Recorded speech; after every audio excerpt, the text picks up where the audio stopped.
Good morning and welcome back to another episode on the Coin King channel. I'm your host, Down the Crypto TA. I was just doing a little bit of studying here, trying to get a couple of things in order here as I look at the charts. It dropped down to the Blowfin chart since I have a little bit less happening on this chart right here. So right now we're consolidating within this triangular formation right here. You can see that we're starting to squeeze a little bit in here on this 15-minute time frame. We're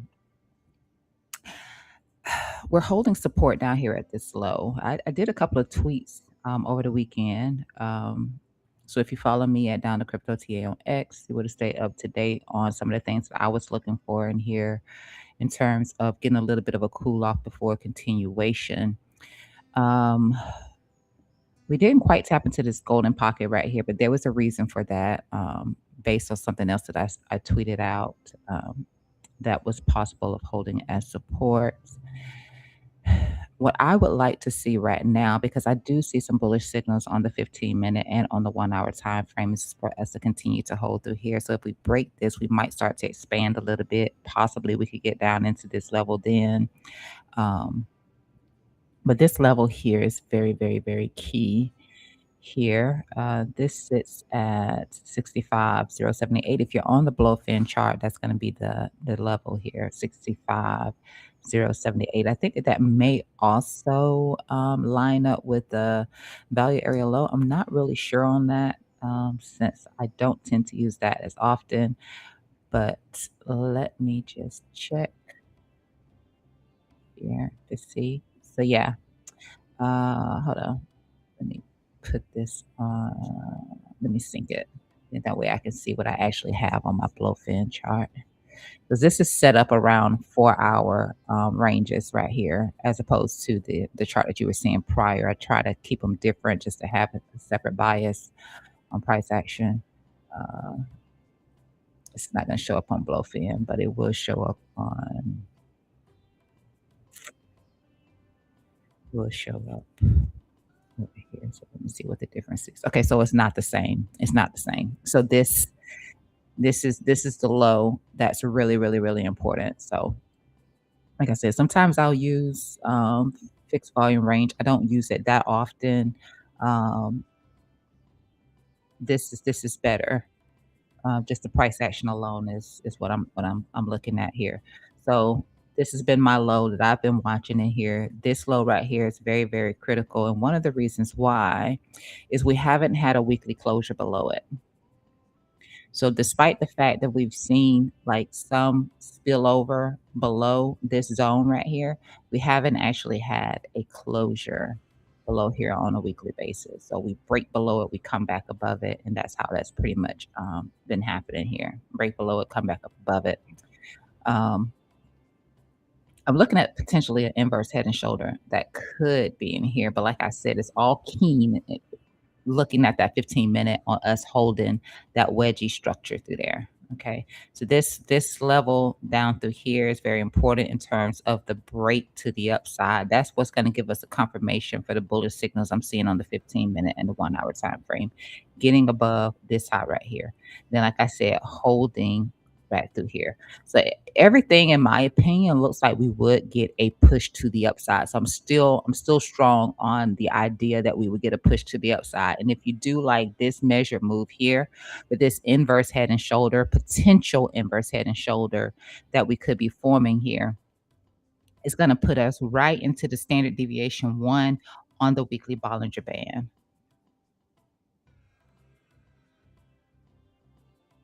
That's what I have here. But very, very important. If you're using Binance, then your level is going to be 65,118. And again, like I said, if you're using Blowfin, the number that I gave you prior to that, that's going to be it. But let's see if we can't get that strength to play out here on that 15 and the 1 hour. And I did give a tweet.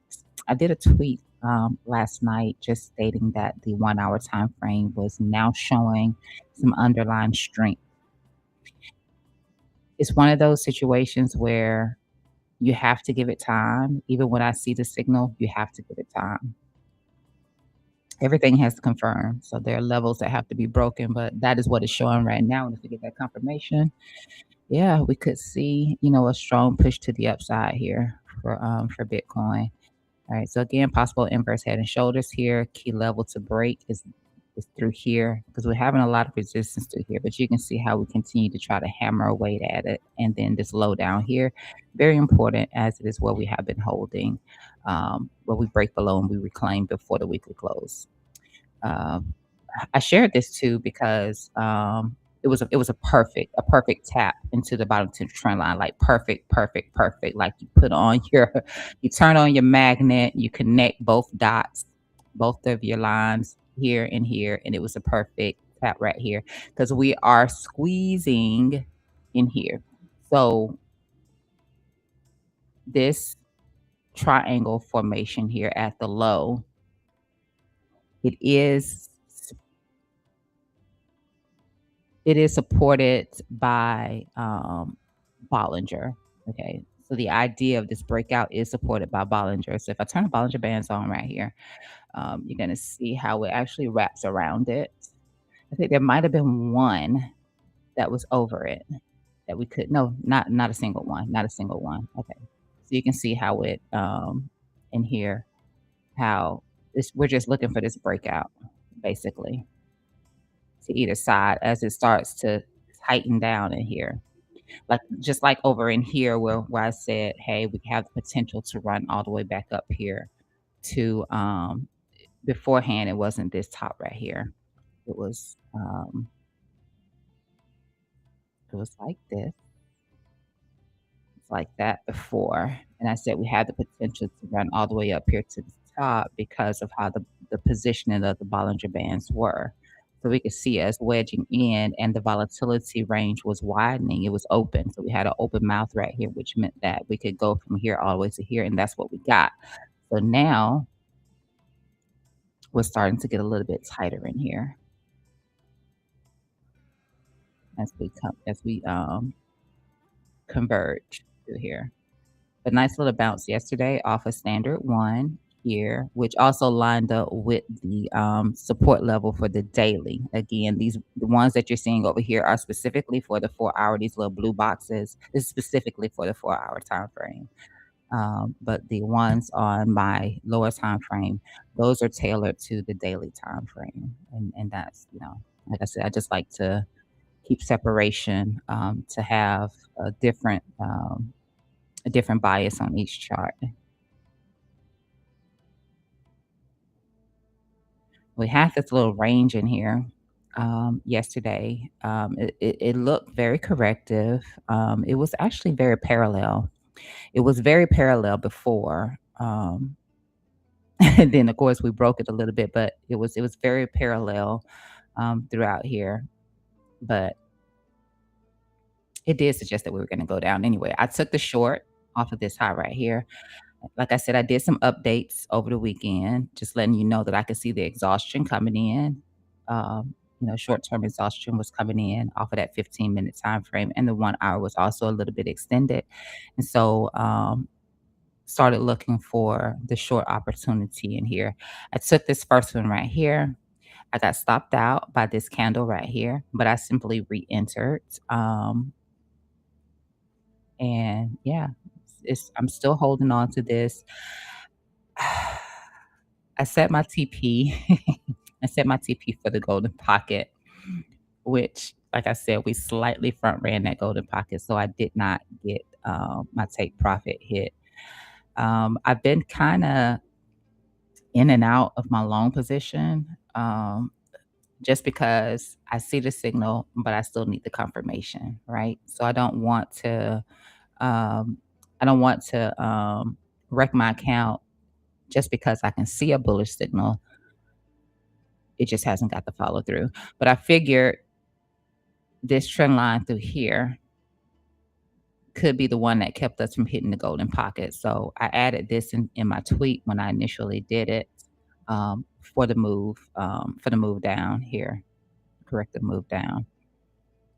I just added that in there. And you can see we 1, 2 double tapped on it along with the low of the daily level. That's right here. This very critical level. right here. So I took a nice clean long off of this. Actually, I took it off of this one right here. I got stopped out off of this wick right here because I moved my stop up. Like I said, I'm regardless of what I see, I'm still keeping my stop losses tight. And so I paid some fees. I paid some fees. Pay some fees to still be in a trade, right? To continue to open it anyway. Just I don't know. Just being extra cautious in here. Because I know that, traditional markets have been closed, and things did open back up, overnight trading anyway, and it wasn't looking too pretty, in for traditional market. Gold, continued up like we expected. The whole idea with gold was to not get overly bearish on it. You couldn't because it had not even done a deep retracement. It only had did a 382. You can't get bearish on a 382. It bounced off of a 382. It was impossible to get bearish. So that was what I kept saying to you, and I believe that it would get up to that 786 as long as it was holding above that range. And so far, we're there. We're there. I'm going to take a look at that in just a sec. But this is the bounce right here. We also had this prior break here. So we started out with this break right here. And then we got into this one. We came above this one into that next zone right here. I'm going to slide this over. I know it looks a little weird sitting there. Um, Came up and hit this resistance right here, which again is where I took the short at. And yeah, dropped down and just, held support, double confluence right through here. Descending trend line, horizontal range of support right here. This is where we're at. This is what we're like right here. The beautiful. The second time, I just want to clarify this right here too, because I know on the second time that I did put out this post. Let me see, right over here. Um,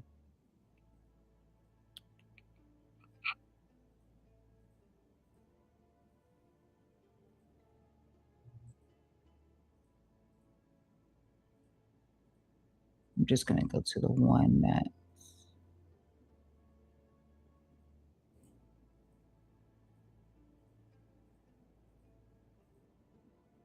actually. Let's just take it back.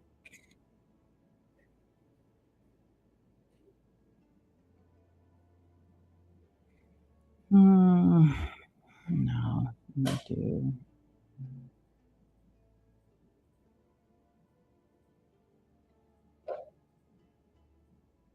Okay.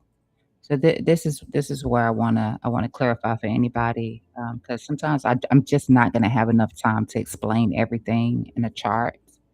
Um, I'm just not.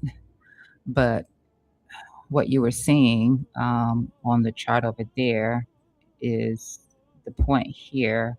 Well, I'm looking at the potential for us to get into the golden pocket, which we did not tap, and it was based on this here. Now you can see how volume increased through here. I'm gonna tell you on a head and shoulder formation for anybody who doesn't know. When you're identifying a head and shoulder formation, you want to see decrease in volume.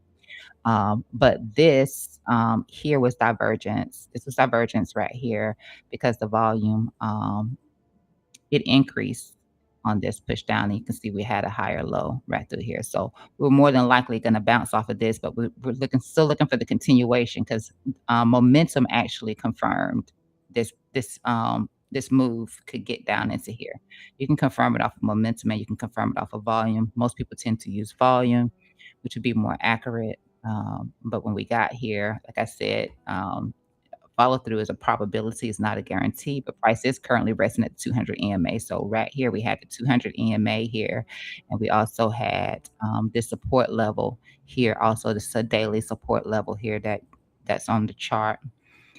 So we got that bounce up from here, and we swept liquidity. We just swept the liquidity from this top right here. And then we got the continuation to the downside. But typically, what you want to see is you want to see decline in volume and not increase in volume. So, I just tried to keep it, um, as simple as I could,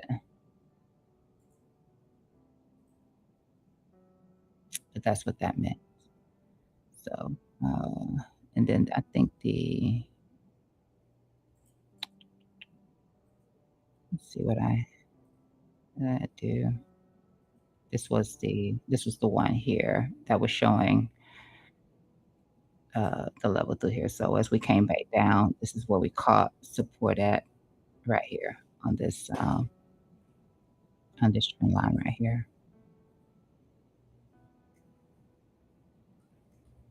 So I apologize if sometimes I don't, everything kept saying that we were gonna get into that golden pocket. Every time I got a move and I measured it, it said golden pocket.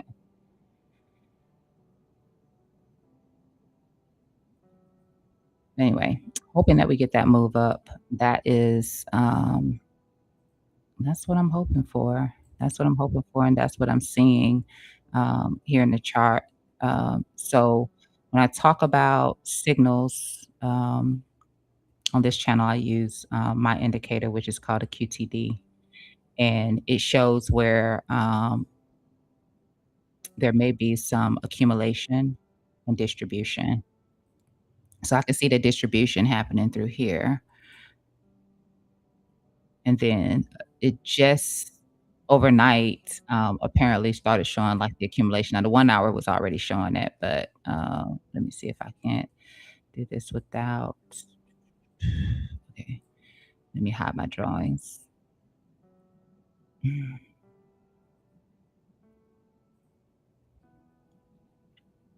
So accumulation is usually when this happens, this sliding down on the cloud right here, it shows accumulation. I especially like when I see a little spoon dip right here, and, you start to create bullish divs in the process. For some reason, in this case, you don't actually start to see that through here, um, which is weird for me because I always see the bull divs. I always see it, and in this case, I just didn't see it here. And so, this is a strong indication of accumulation for a strong move up when it's coming down like that, looking to crawl up under price action. So, and then you get a deviation between that, white line and price action. So, price action flips above the white line right here, and that deviation powers a nice move. And you get away from the cloud. And then over here, I saw it starting to chop up, chop up, chop up. And I figured we would get deeper and finally hit that golden pocket. And of course, we hit the daily zone and the descending trend line through here instead. So the demand line is what we bounced off of. And then in here, we just started to show a bullish signal once again right through here. We haven't got follow through yet, which is again why I'm being very cautious because traditional market was closed, and I know once it opens, we might have a problem. Same thing goes over here for the 1 hour, and I'm just going to use this chart right here instead. Here we are giving a signal that there could be some accumulation happening right here, and we would expect for this to actually break out and break up. Hasn't confirmed yet because you can see this white line is still saying staying within this range. It is required that it breaks out of it, just like over here, showing that there is accumulation through here. It is required to break out. It breaks out, and then it gives that move right there, but that hasn't happened yet, so I'm just giving it a minute to see how it does, but nothing yet, nothing yet. So staying cautious.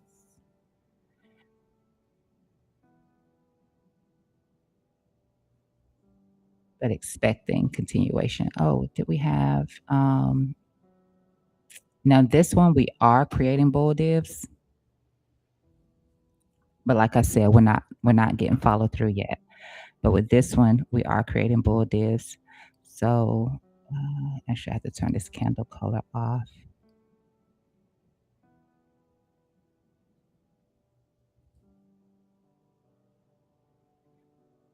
So you can see right here, we started putting in the bull div right here off of the low of the daily level, bullish divergence, and through here, we're putting in bull divs. And that's why I can, that's why it indicates accumulation. When this drops, it starts creating bullish divs. When it rises, it starts creating bearish divs.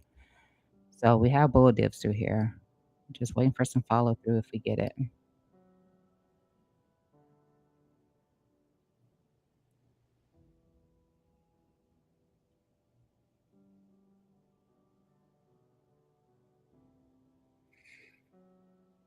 I do want to put that volume back on. I don't really like the volume on the blow fan chart, but it is what it is. All right, let me. The rest of it's going to be a Binance chart right here. You see how we're squeezing right here on the daily around the same triangle formation with the squeeze here. So I'm loving this. Now the standard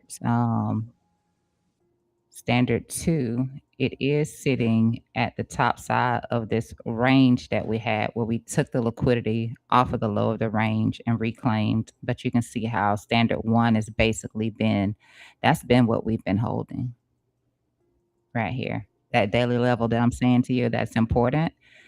This is what we continue to hold all through here, creating this inverse pattern, this this inverse head and shoulder for that potential break to the upside. That's what we have right through here.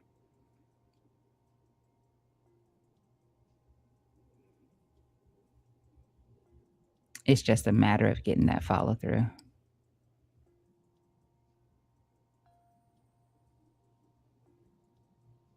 But the bands are we are consolidating right through here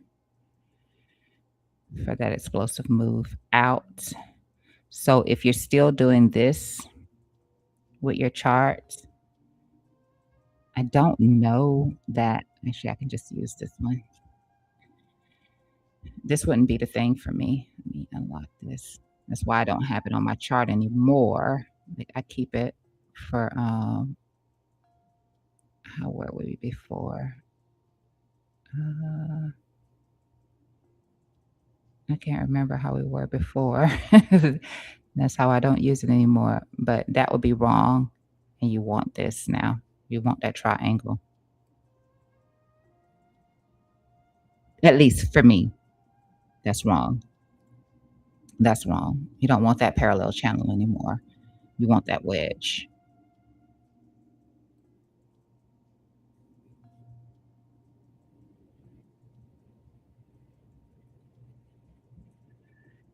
Let's see. Here.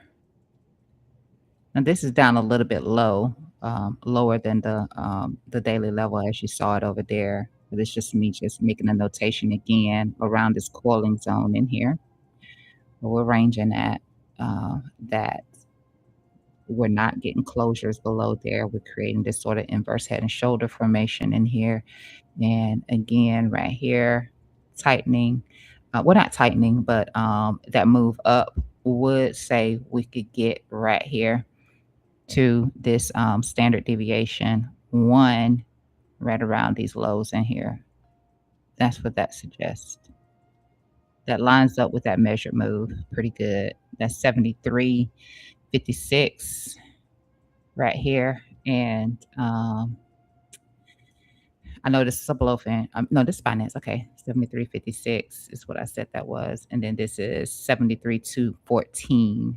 So they line up pretty good in terms of that measured move for any sort of an inverse head and shoulder break to the upside. That lines up pretty good. So I'm happy with it. That's the setup for me. That's what I will be, aiming for if we get it. If we don't, and on to plan B. On to plan B.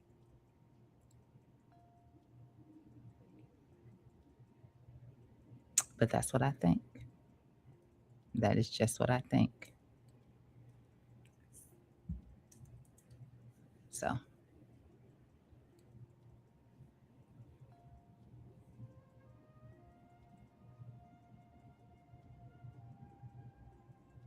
I like this because it's confirming, um, you know, the tightening in here.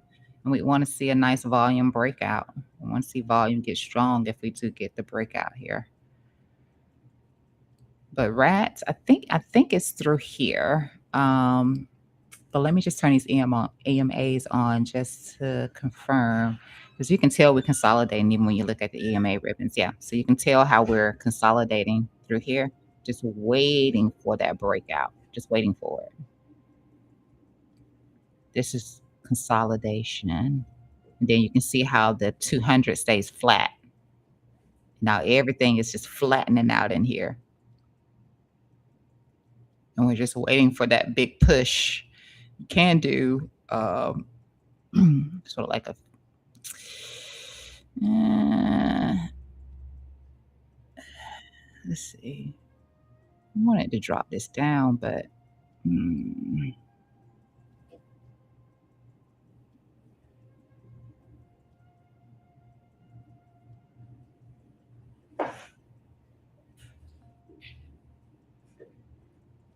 we'll know more if we get the breakout. We'll know more then. I won't bother with the fast break trend line. Um, but yeah, if that happens, I'll just get stopped out of the short and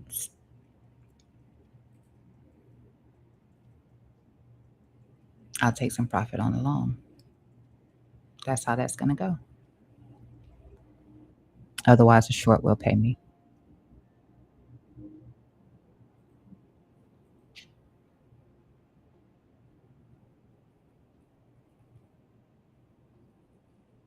And trust me, I do not have the best position on this long because, like I said, I got stopped out here. Um, I got stopped out here and I just kind of chilled. I chilled.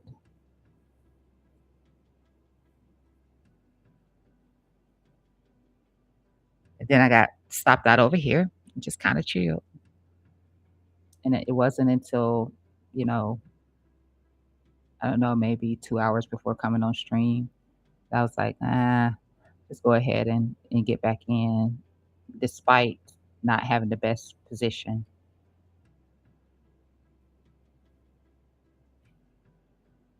which is stupid because I had no reason to keep moving my stop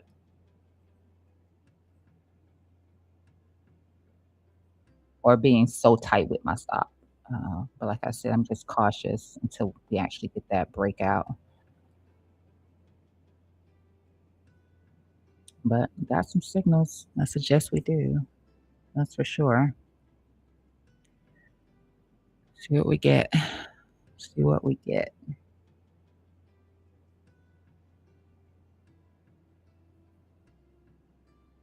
I'm just worried about traditional market. That's all. Um, USDT dominance. What can I say? We hit the same area again, which is the midpoint of this range here, which is where USDT dominance found prior resistance.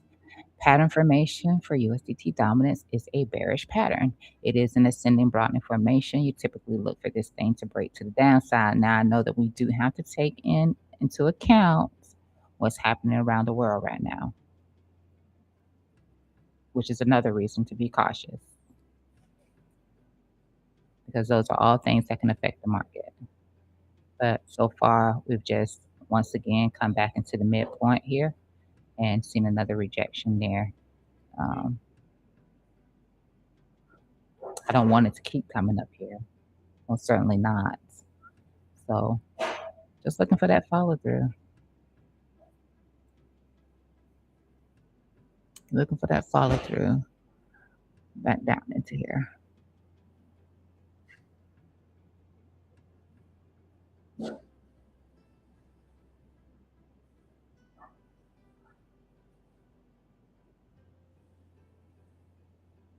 I know, I know. Why? 'Cause I want to. I want to. It just helps make things clear. The map. So that's that. Let's take a look at the VIX this morning. Holy crap. Holy smokes, Batman. Look at the VIX all the way back up here. Like it hadn't actually tapped into that since the 5th of February. It's almost a month. I'm not even realizing it's March until now. Wow, I'm so lost for time.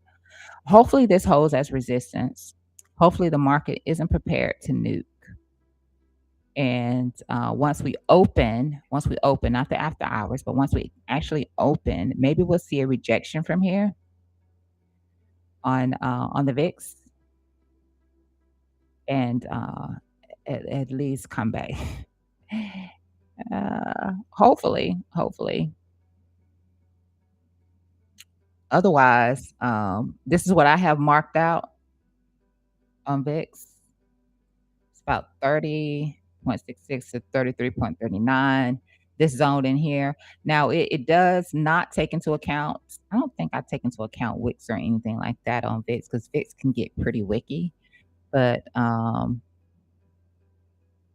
that's what I have lined out for it. And remember the last time my stuff got deleted, and the easiest thing for me to redraw was these right here.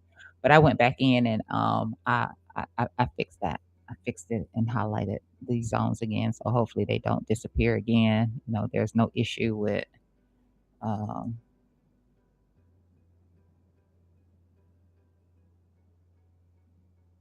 my computer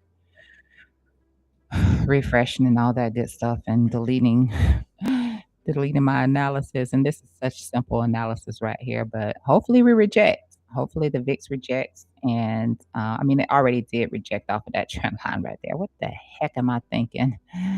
It already did reject off of it. Okay, so we're here. Ugh. It's still early. It is still early.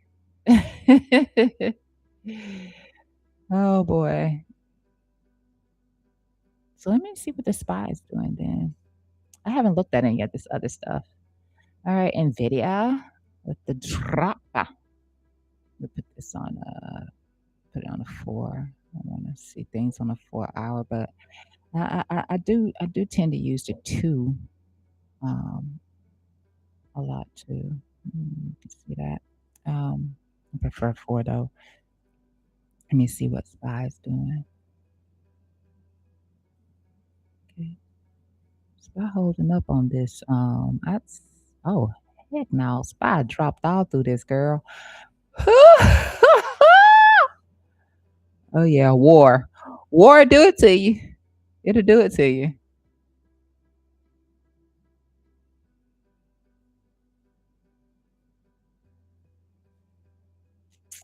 Yeah, because I was eyeballing the move in here from Friday.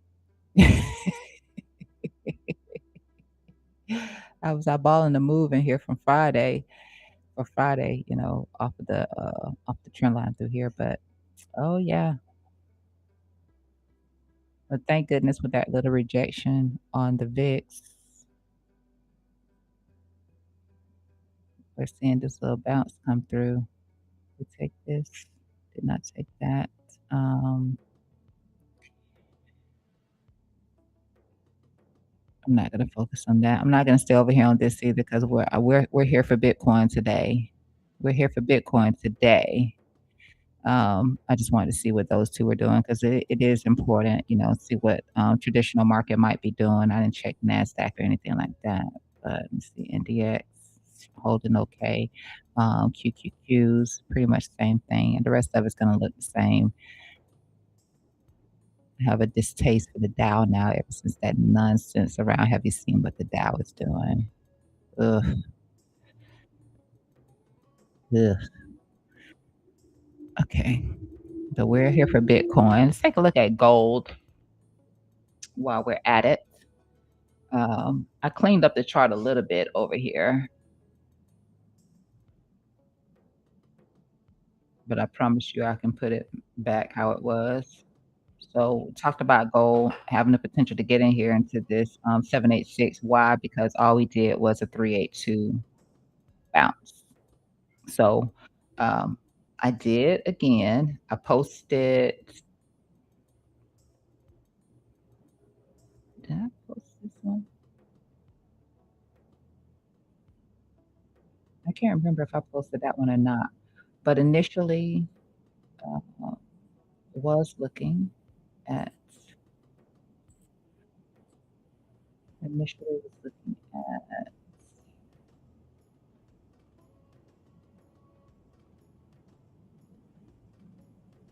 Let me just see if I still have this. I need to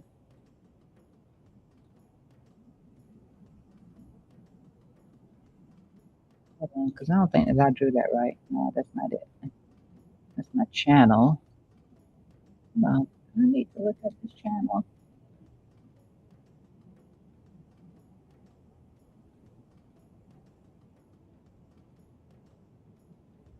Yeah, I forgot I even had this little channel. No, no, that's ascending. But no, it's the channel. That's the channel. Hold on, that's the channel. I don't think I need this. Anyway, that's not the one that I was looking for. And then, anyway, I know that we were looking at a parallel channel in here to here. So we're looking at might have been this.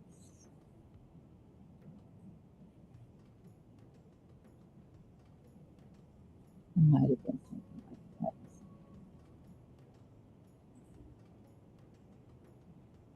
I think we were looking at like a parallel here. But then we just started going sideways, and then I could see that we were creating this pattern formation over here. But the main thing was that we were not breaking below the 382. So we had the 618 and 786 through here, but we weren't breaking below the 382. That was the main thing right there, and saying don't get overly bearish right now until we do break below here. Break below there, then we can start talking about some levels like coming back down into here. But for now, we were holding here, and that's bullish. It's very bullish. Anytime you start to build out a triangle formation, flag, anything like that, and you're bouncing or you're holding above the 382, like typically you come into it, and you're holding that. That's strong. That's strong. So it's not something that you want to just fade. Also, I know the dynamic cloud was below here as well. Even though this is considered to be a rising bearish formation, bullish when you break to the upside, but that is what it is. But right through here, that dip once again creates bullish divergence. That's what you get through here.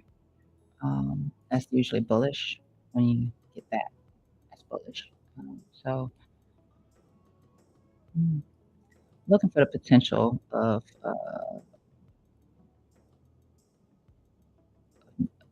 probably won't take a new entry, but I could add to my existing long position um, since um, I don't have too much of this position left actually, but I just decided that I would just let it ride. And this is the loan taken from here. This low right here, this wick.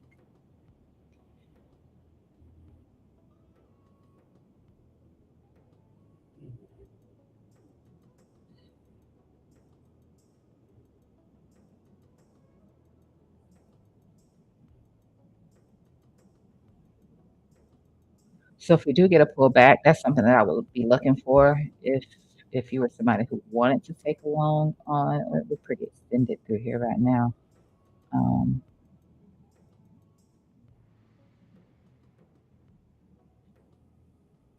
let's chop this area. Pretty extended. No, I was saying I thought that this was the top. I guess I guess they're saying it's not since since we're we got this situation happening right now. Um,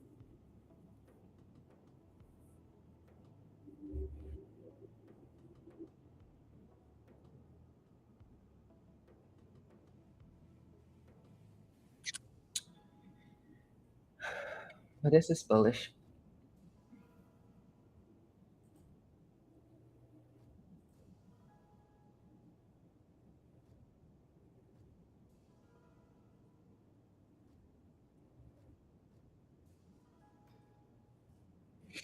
If you can get a move back and hold here, that's going to be good. If not, I would still use this ascending line right here as a place that, if price pulled back to, you could look to get long off of this as well. Prefer prefer this right here. We're seeing this little slight rejection right here. I prefer something like that. Um, so I'm looking at the possibility of adding to my position on a pullback. Should have did it sooner. Mm,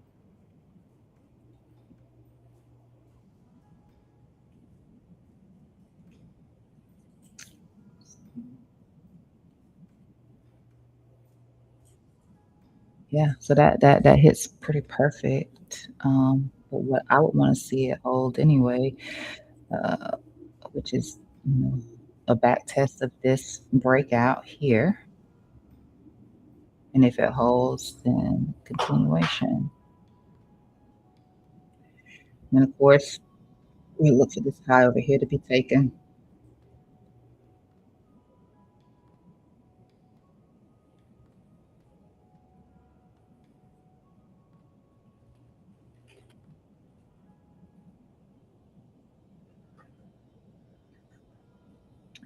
It's not that much of a pullback. Um, let's just do it off of that high to here. 2%, 2% move. That's not bad.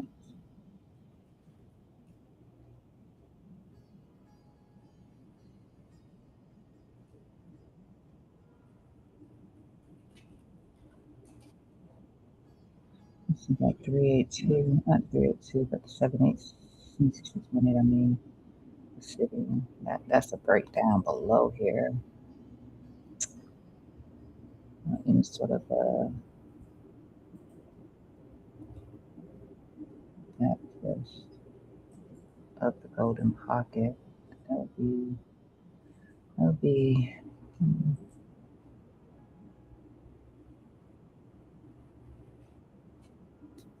be too much.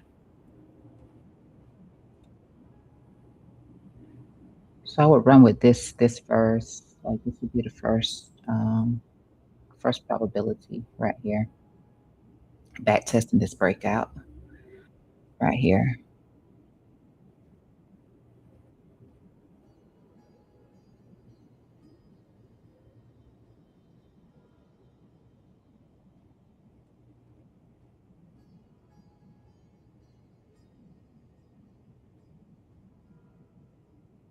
I usually don't anticipate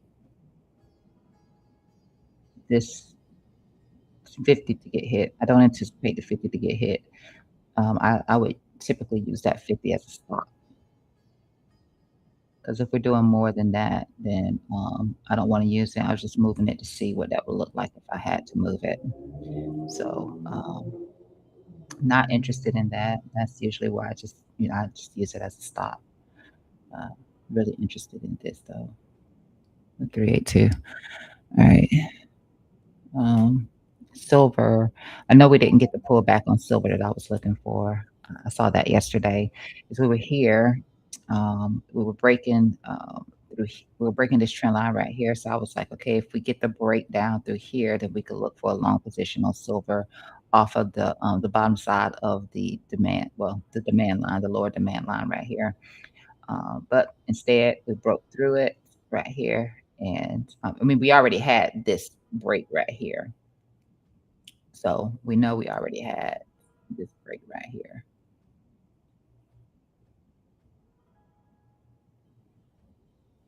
But that didn't mean after we broke this demand line right here that we couldn't come back and then get the break up to hit this golden pocket, which we still haven't hit yet. So I guess right here, I guess you would want to see a hold here. Like you want to see this hold on the back test, right? You want to see this hold on a back test.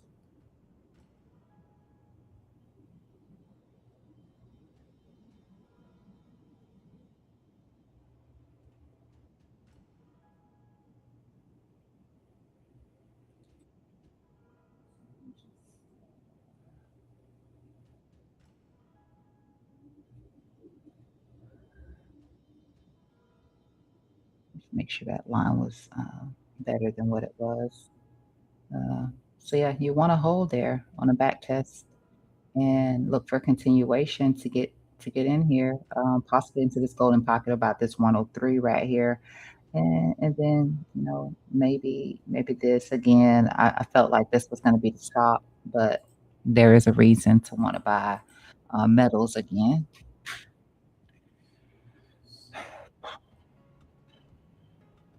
I can change this.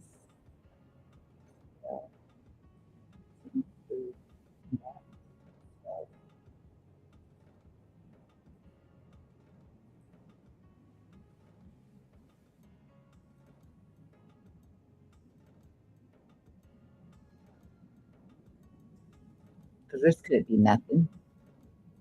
This line could be nothing, because we actually didn't stall at it at all. We stalled away from it. We didn't actually stall at it, so it could be nothing. Um, like over here, like you can see, like with this trend line right here, got 1, 2 touches that create this trend line, and then you can see right here it stalled a little bit. So it was a respectable trend line to get the break from. This one, we didn't actually stall at it. You have to draw it like a line bias or something like through here to even consider that, but we didn't really. So could be it could be a back test on this line right here, or it could just be simply a back test on the demand line right here. So maybe we could look for something there. So I'm just going to move this up. I'm going to set it towards this right here. Wouldn't want to break back below this anyway. Would not want to break back below this momentum line right here. As far as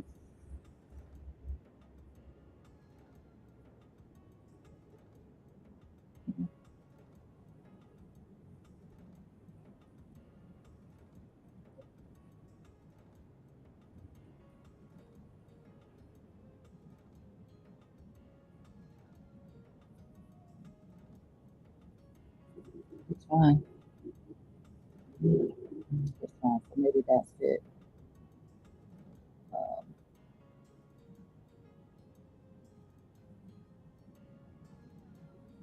where you can assume that, hey, if it comes back and it just taps this much right here, as opposed to buying it right here, taps that much right here, then I can use this as a stop.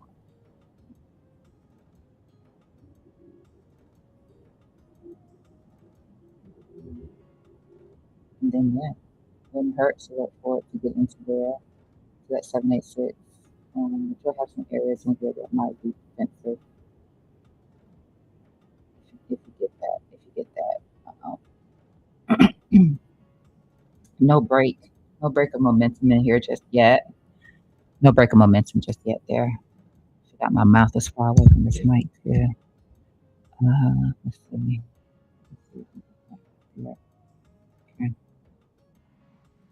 Yeah, at least it have a squeeze right in here. It can squeeze in between that line there. This one here. Mm,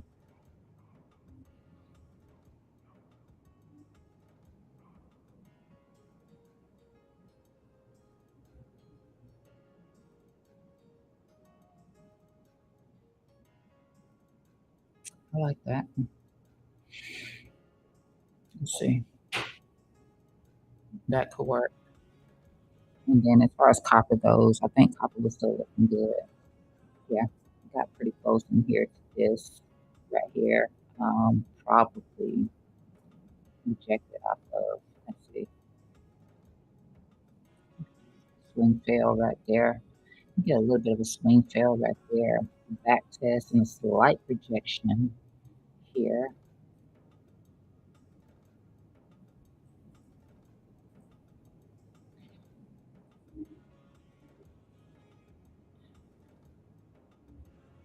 I don't know if the S&P is still going to be a possible thing, um, but it could still be. So the idea is that price action could actually break through here, reject right about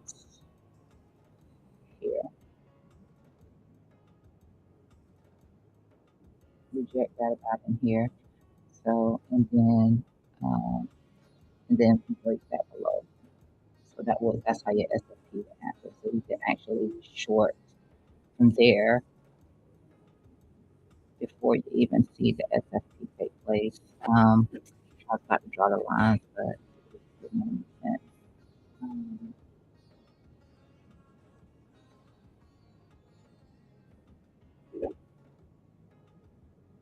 but yeah, that was a good swing fail on whatever triangular pattern. Swing fail out of this triangular.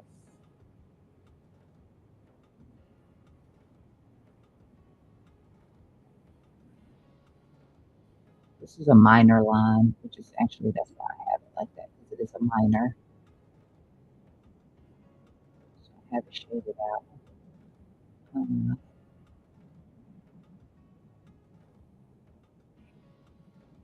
Let me keep it to a minor.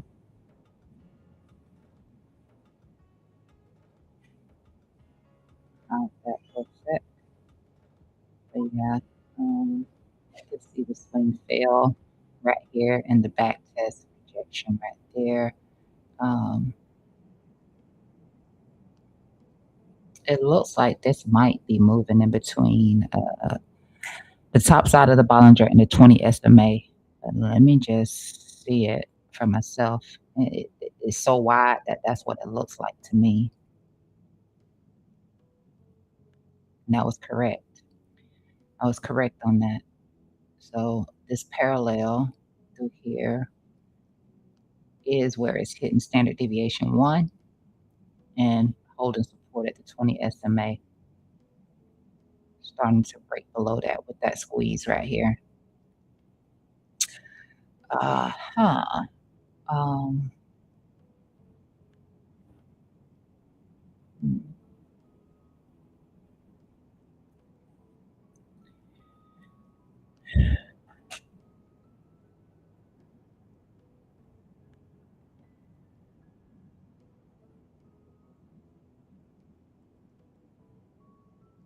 I mean, if metals are going to continue to pump, then yeah, you can see where it started to cool off on that buy, and um, the buy side strength started cooling off quite a bit through here. Just wasn't getting that follow through there, there, there, break of momentum. Yeah. So in this situation right here,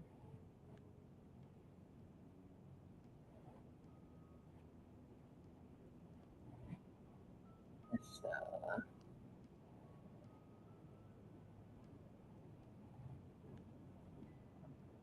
this one.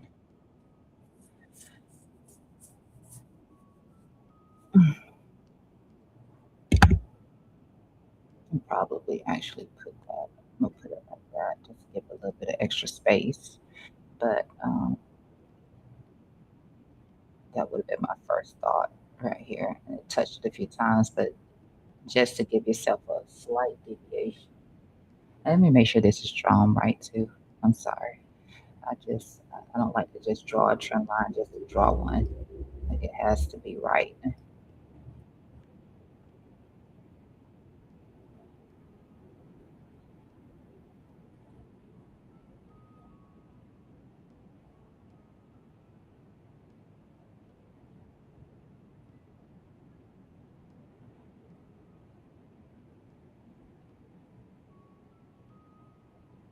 Okay. Now that makes more sense for me.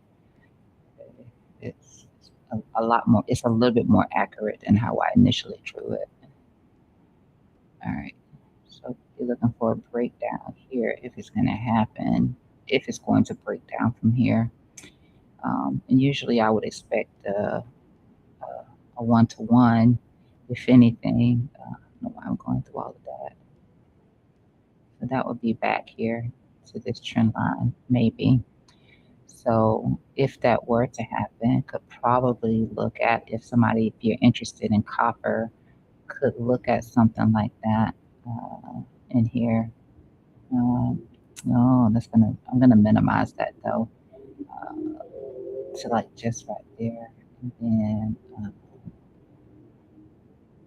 about a one right there. Let me take this and drop that off. Just gonna slide this out of the way. So actually, let me just slide this back in. That so that could be a thing. It could be um, thing. Let me see that one more time.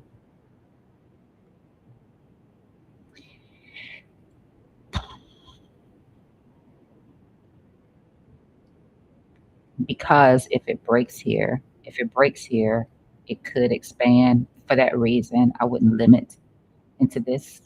I'll wait to see what happens down through here. Let me take a look at let's see, 24 hour.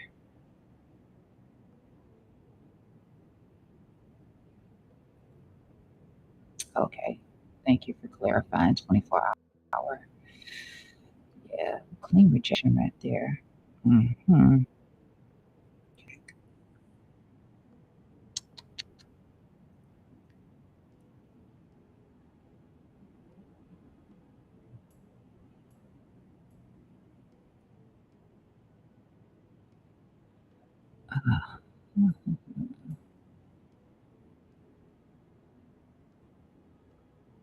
Might not get it though. Might not get it.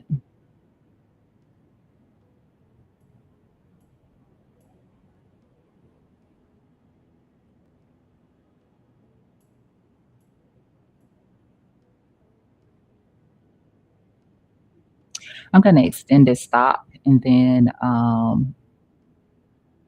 if it works out, like if price breaks through and then reclaims back above here, then the stop can be moved. But for now, I'm going to modify it. So it will be a little bit more of a wrong thing. My bad.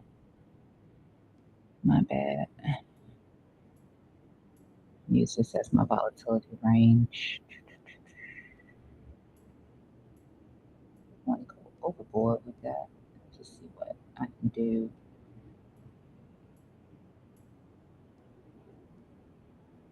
in terms of making it a 3-1. Yeah, that's cool enough right there.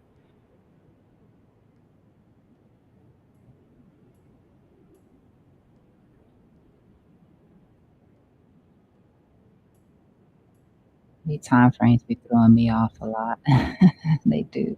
You go to one time frame, things look a little cleaner. Another time frame, you break in. Uh, yeah, and it's just to figure out what time frame you want to use. Why do I have this here?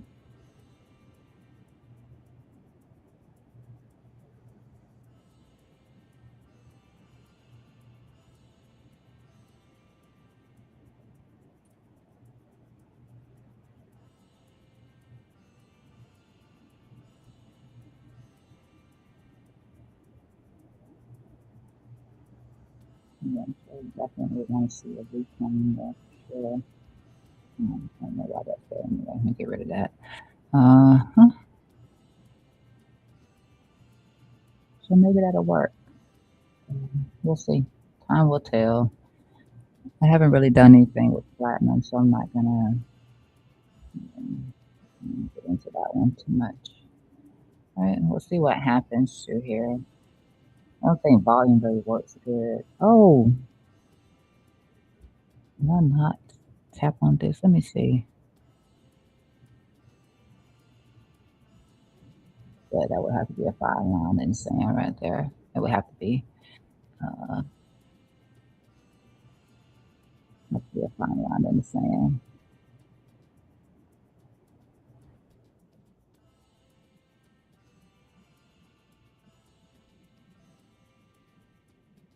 Yeah, it's gonna have to do it.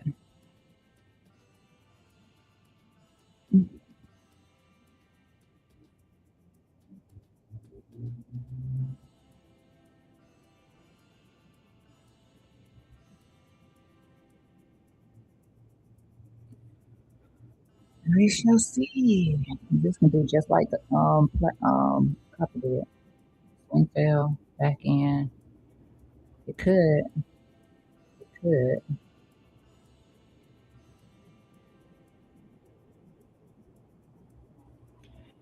Let's see what today brings for us. What will today bring for us? Still just consolidating through here. Let me just check this and see if anything.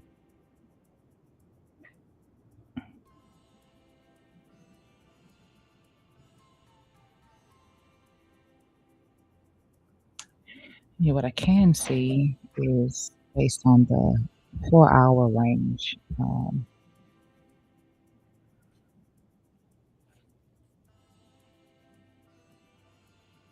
Which is basically going to be the same right here. Again, just our tightening, just waiting for that breakout to happen. We get tighter and tighter through here.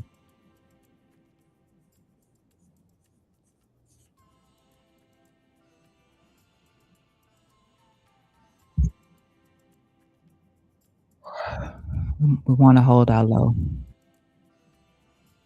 We want to hold our low. I mean, this is the important low right here, but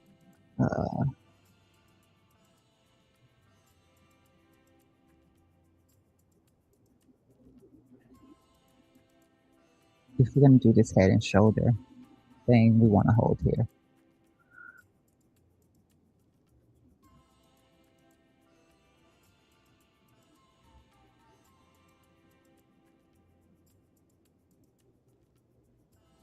UTR is also right there. That's a 2. So ATR 2.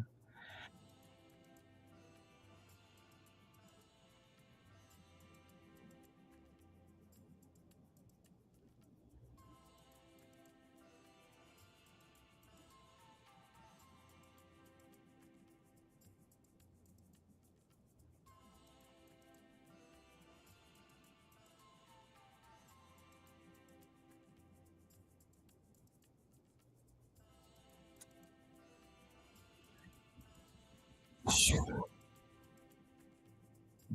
I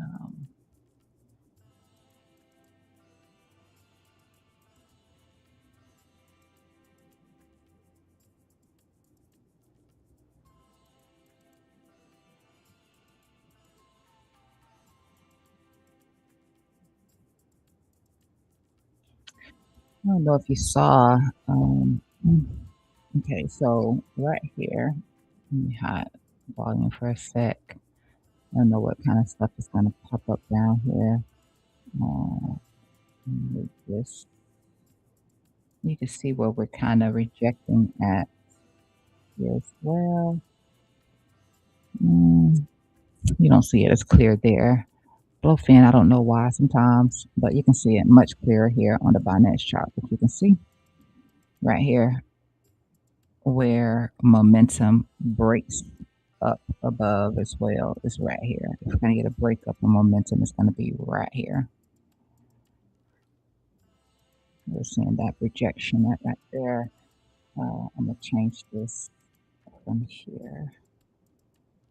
But even that, that was a good break. And then it's exaggerated, but bullish divvy right here. It's exaggerated though, a little bit exaggerated, but nonetheless, um, confirming of our daily low. That break right there, stopping candle or absorption candle right there below. So weakness from bears pushing price down. It's a nice little situation to get into. And then I got stopped out. I was right on it too. Like it, and it only did it on. No, it did it here too. Did it here too. I'm thinking about the move that was another move in here. Anyway, I'll move this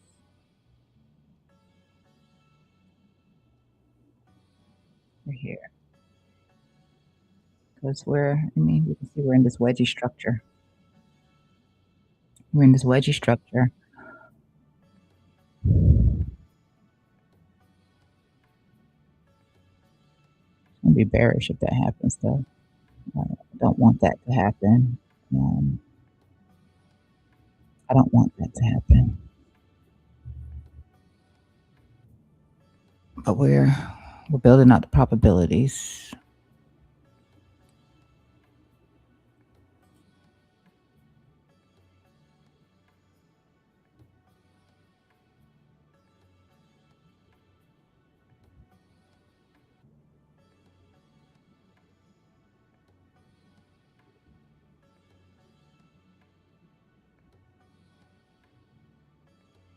Some of these lines are not important.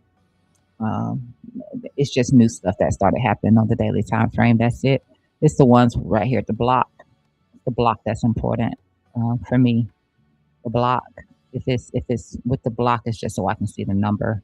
Um, but if it's not with the block, it's just some new stuff that started happening on the daily time frame. So it's the block high and the block low.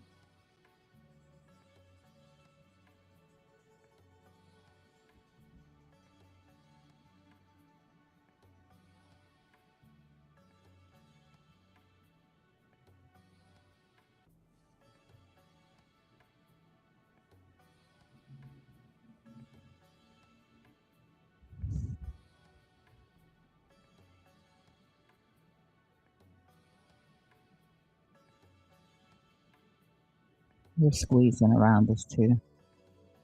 I mean, we can tell we're squeezing. I mean, this is a squeeze right here. This is a squeeze. That is a squeeze. This is a squeeze.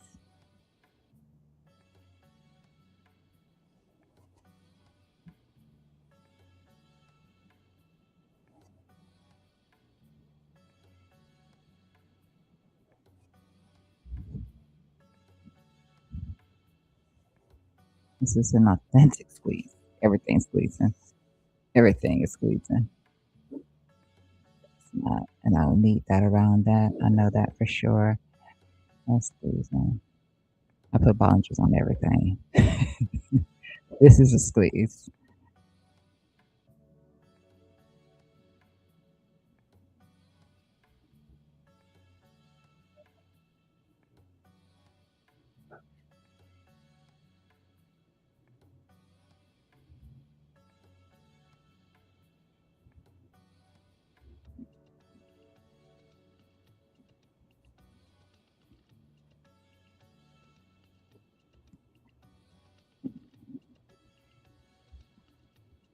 Bollinger on the RSI. While I'm just killing time waiting on Bitcoin to do something. But Bollinger on the RSI and not and the regular RSI has the Bollinger around it. I think it does. If you just do the regular RSI, which is this. You can put SMA plus Bollinger and change it to a 20. Or even the regular RSI gives you the Bollinger.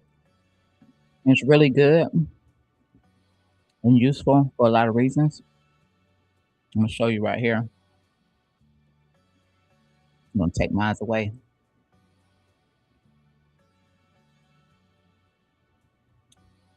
What you really want to pay attention to if you're doing this,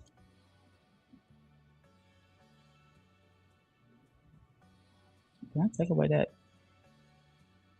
I can't take that away. I wish I could. I just want to take away the center line, but you can't take that away. So the center line for the Bollinger Band, I want to take it away. But I mean some breaks, I'm sorry. Want to pay attention to is when you outside of the Bollinger. More than likely, price action is stalling out. And then you're gonna be looking for correction. So it's when you're outside and it comes back in, you're stalling out. Or just pay attention to where you're outside and if you're hitting any major resistance. So that's a good example right there. Outside the band right here. You just really want to pay attention to that. Are you around any resistance when that's happening? It's more than likely you'll probably reject or something like that there. Outside of the bottom to over here. Well, I want to be too quick and make sure that you're at resistance or something. This would have been a little bit different in this case right here, because you really can't tell right here unless you draw a fib or something like that. If that aligns, then maybe that makes sense. Let's just see. I'm gonna put it on this high right here. Okay, so possibly, yeah. So right here, well, it's outside of this band right here. Yeah, it's buy right there. Let's move forward. See. Right here, outside of the band, probably gonna stall out. Right here, outside of the band, probably gonna stall out. It's good for scalping too. Really good for scalping if you like scalping. Right here, outside of the band, boom. I don't think anybody teaches this stuff. Now, this, you're not at any sort of support level when it drops out. That's why I say it's important to pair it with support and resistance, because you're not actually at anything right here where it gets outside the band. That makes a difference. But if you're around some support, you're out here or resistance, whatever, you can make some money. Don't overtrade. For sure, don't overtrade.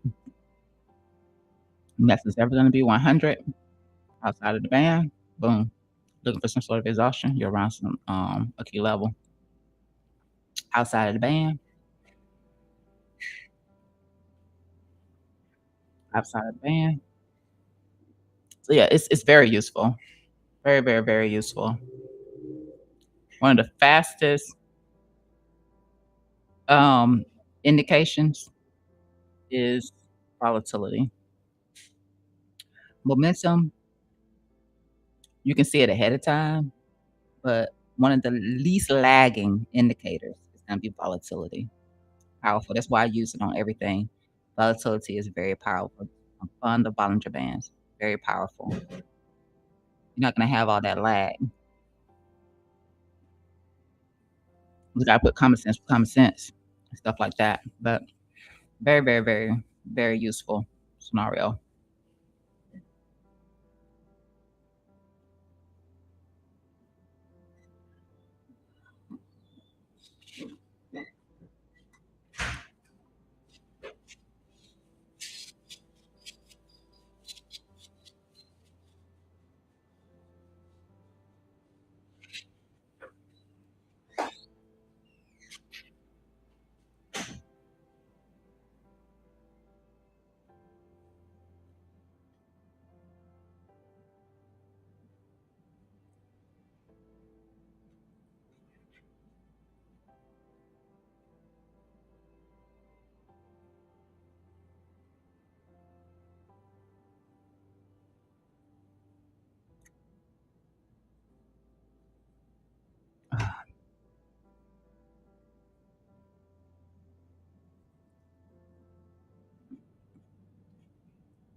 suppose that's useful because it gives you a number now if we do come back into it. We all like to have a line.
Mm,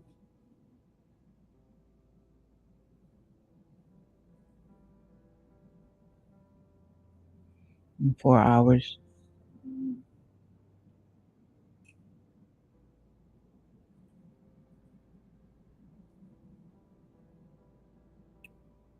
Back at the low of the range that we reclaimed.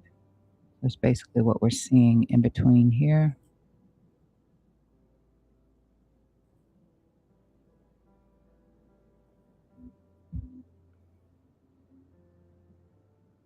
Right here. Um,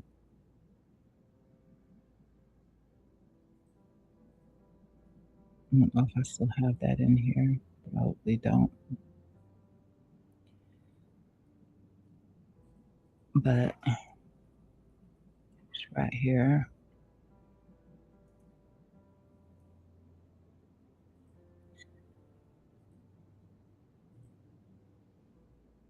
So you can see that that's pretty much what we're hanging around to right here. Is here. So this I'm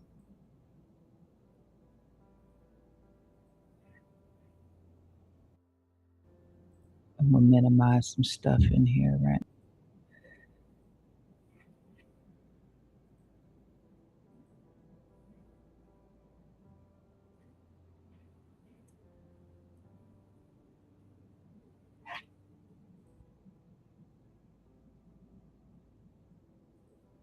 I can leave those there. These are the original ones.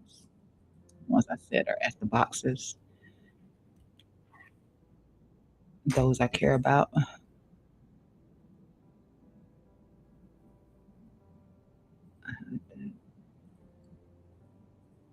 And this is our 4 hour range that we had been basically holding on to for a bit. And then this is where we got uh, the first breakdown right here and reclaimed back into the range. So, I mean, we keep trying to hang on to this thing. Um,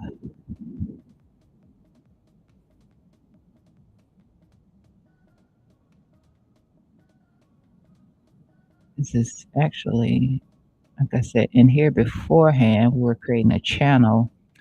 This is where we got this bounce from right here, too. Um, if you had it taken away, mm,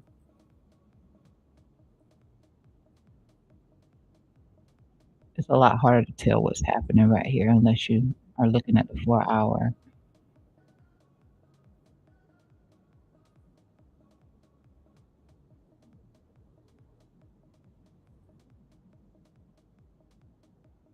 This is, you can see how price looks like it's broadening. This was an outside bar. No, this was an inside bar. No, it was outside. That's right. This was an outside bar. And with an outside bar, usually when you break it, you have like a you have like a D line, demand line. That'd be like the center. I don't know where this is your, yeah, because it wasn't outside. Well, let me take these,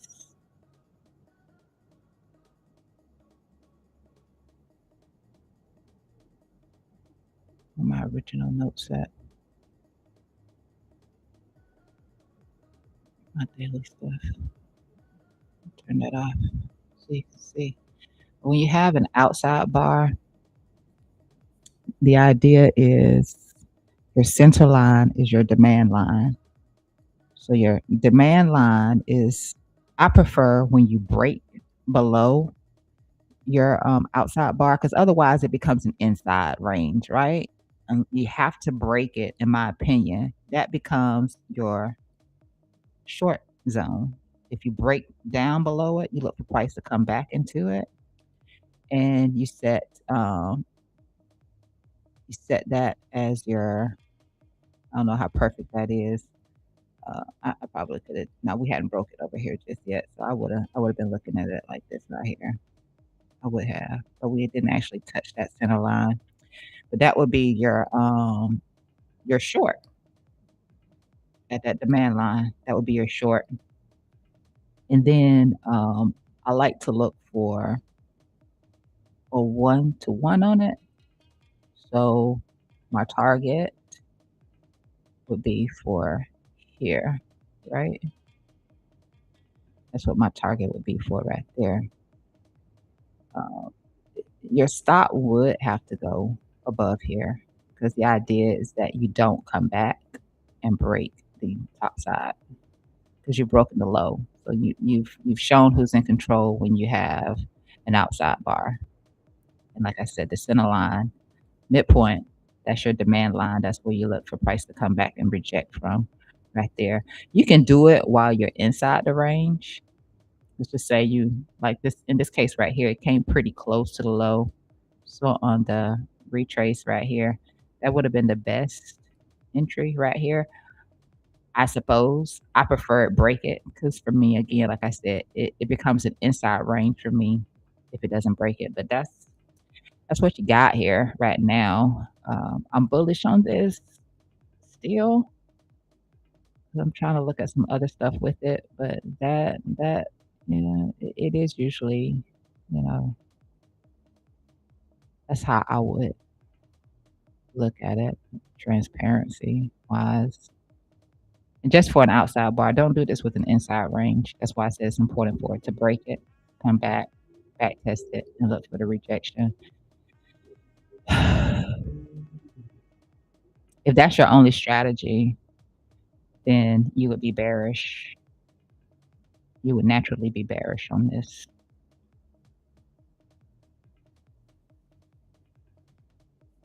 And another thing that made this a good breakdown as well in here was the 4 hour.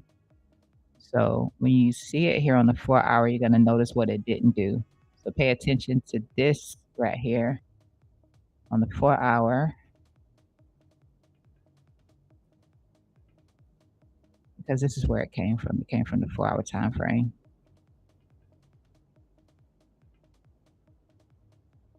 A couple of things about this is it did not close above this candle. It's an outside bar. Outside bars, you want to see it close above the prior candle. It's not the only thing you want to look for, but that is a signal. And see if the volume is still on in here. Let me turn volume back on. I don't really like volume off of this chart right here, though. Let's see. Volume did increase on this Binance chart. I think it may have been below fin that I didn't really see. No, it didn't. Yeah, it was below fin chart. I guess the chart that you use makes a difference too. But you see how the volume is lower. It's an outside bar. And when the volume is less than the prior candle, but you swept the low and you swept the high, it's liquidity grab only. And then it SFP.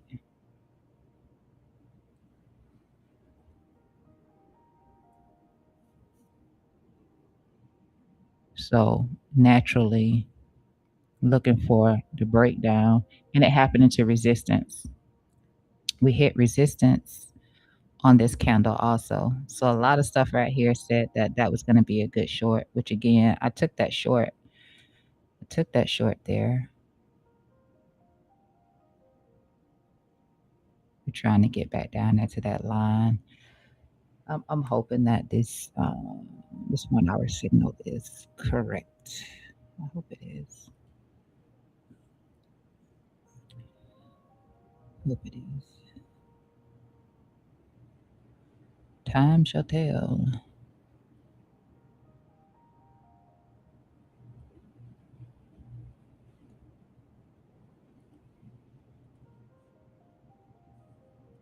But I'm gonna take an L. Uh, my crap entry. It was really a crap entry. I tell you, I kid you not. Oh, let me put this back on a 15 minute.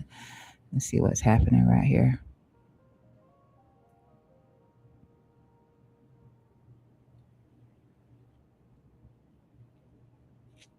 But yeah, like if you were an outside bar was your strategy, and you weren't going with any other strategy through here, that you would be looking for this thing to drop.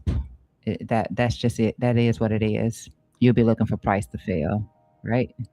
Because that's what it indicates off of this high right here. I'm looking at some other stuff and I'm not just trading that. So that's the difference for me right now. But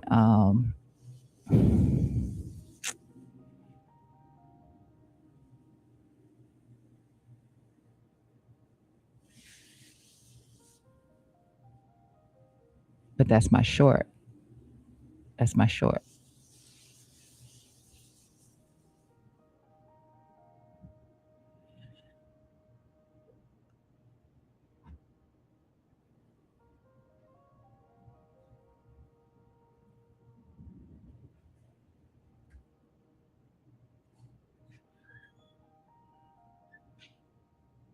I actually use the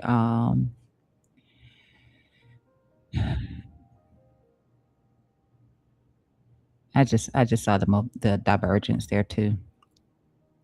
So we had divergence on that outside bar as well.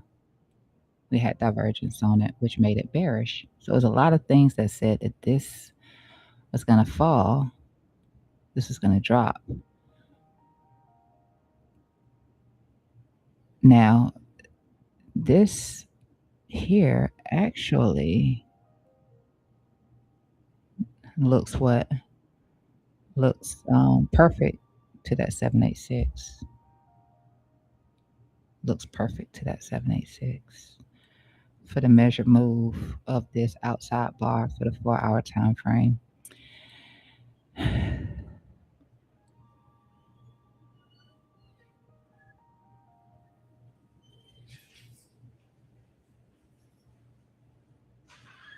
Again, if that's your, if you trade outside bars anyway,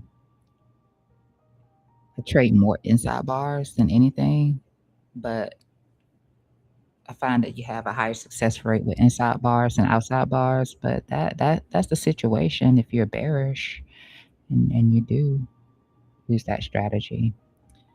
That's what that is. It's a tap right there. Oh Lord.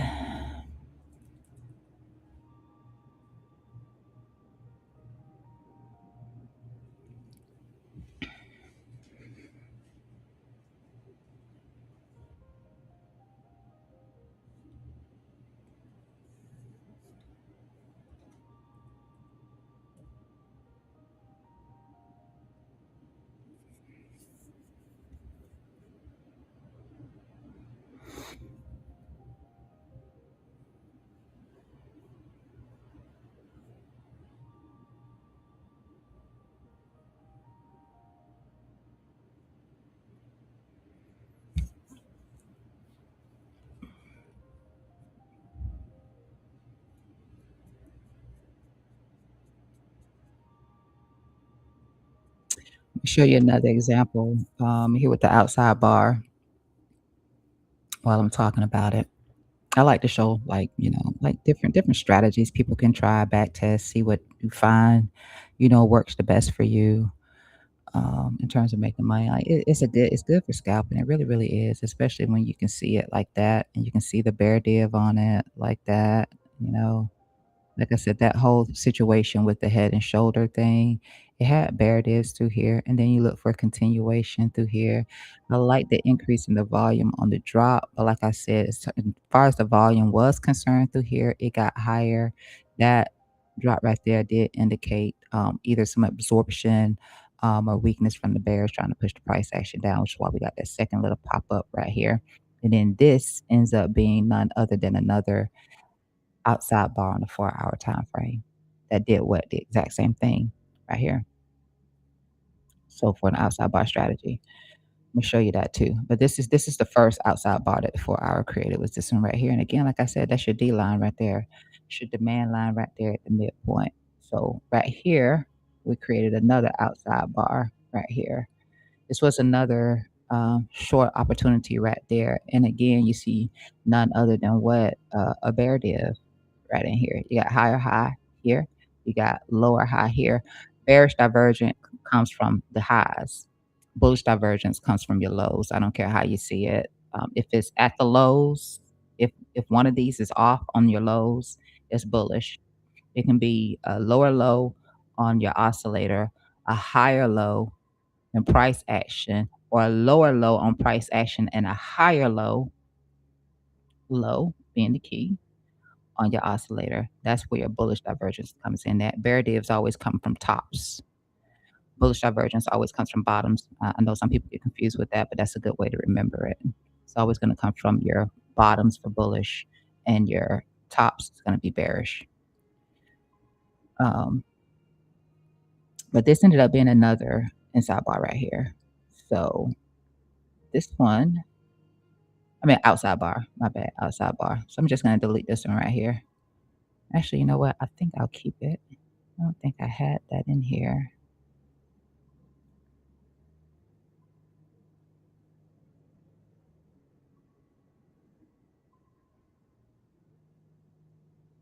I think I might have had it on this chart if I didn't delete it. No, I do have it over here. Yeah, I don't know why this one is deleted. So I'm gonna show you how the difference can come in. So you can see right here, and I notated it here as well. Thank you, Biddy. I don't really need this channel right here anymore. So let me just hide that. All right, so this is what we were looking at with that. What I said, this came from an outside bar on a 4-hour time frame, but without a body closure. So this is that same thing right here, and you can see how that D line is key. So like I said, you want to break this, in my opinion. But if you catch it early, you catch it early. If you were late to seeing it, then yeah, you can do the D line short. Um, but if you catch it early, then that's better. So that's that.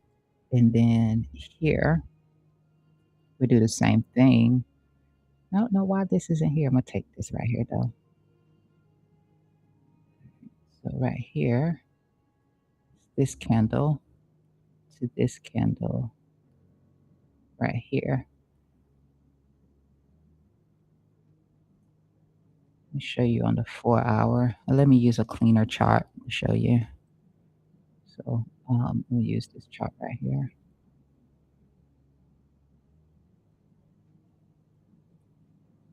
It's this candle right here.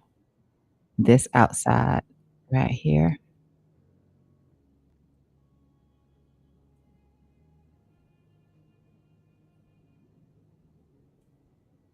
where they took liquidity on both sides, outside.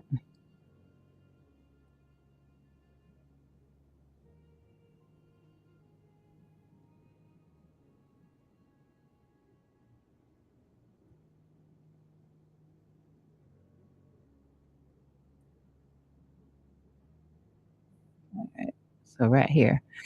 And then you can see, like I said, you can play the D line immediately, but that just makes it an inside bar for me. But you can play the D line right there, right?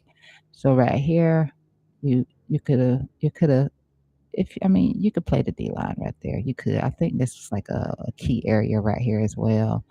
So playing the D line right there wouldn't have been so bad. You would have failed. Like you could have got the scalp off of the D line right here, but then after that you break down from it. Um, but then right here, like you could have scalped the D line right there. And you have the bear div on it. So naturally you're looking for this to break down, right? So break down, break down. And then like I said, I like to see it break down, close below it, close outside of here, confirming who's in control. Look for the back test. You didn't get it right here though. It didn't come all the way back up to the D line. So sometimes it just might not hit it, right? Just might not hit it. So then if you did it from here, you took the D line strat, just sitting on your hands waiting on it. I think let's see. Let's see. That one failed. I'm gonna come back to that one. It would have been like, well, this is actually not up at the D line. You would have had to wait on this one right here. This was based on uh, trend line, trend line rejection. So I'm gonna take this away though. I'm gonna put it like it's supposed to be, so we can focus on that. This is a trade I actually didn't take because I didn't need to. I was up here. I just there you go. This came back and hit the D line. That that's the D line tap right there. So it would be like this on your D line. I'm trying to get it perfect. My bad. On your D line. And this would have been your stop right there. So a little less than a one right there. Crap would have got scary. You're looking for a 1-to-1 on the measure move, which says you come into this golden pocket, which you can set it like on the measured move. I mean, where you start paying yourself is your business. You would have came close and not gotten paid. Oh, you would have came close and not gotten paid. But you can see how you can make money off of that strategy. It's I prefer inside bars personally, but I do like the D line too. But D line is more like a look at Bitcoin. Don't come with this BS, Biddy. Don't do it.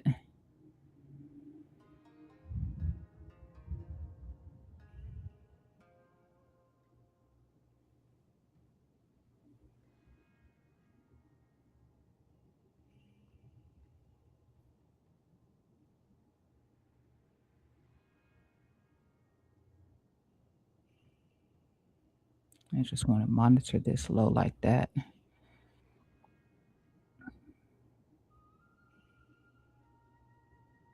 Really don't like the RSI on this time frame. I mean on this on blow fan, but hmm.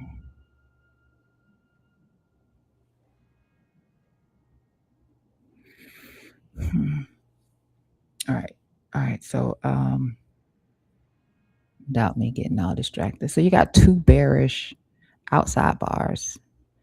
And what happened right here again, no closure above. So you can look at that 4 hour that we were just looking at, and you can see that it didn't close above here. It just swept the liquidity here.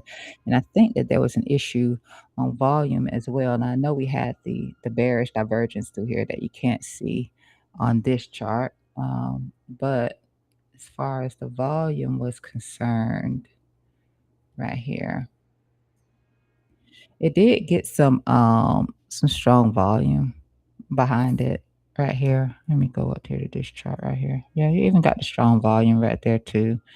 But again, it was a bear div. It was a bear div, and it only swept that liquidity right there and rejected off of it, and then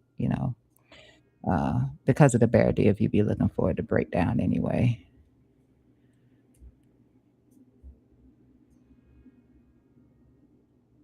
So when I'm looking at my chart,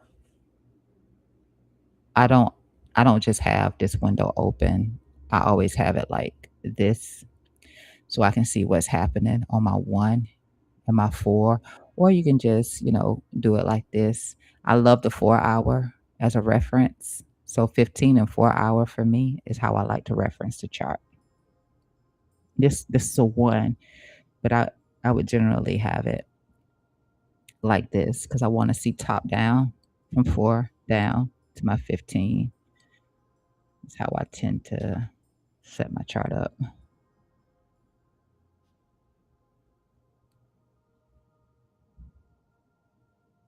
to look at it when I'm trading.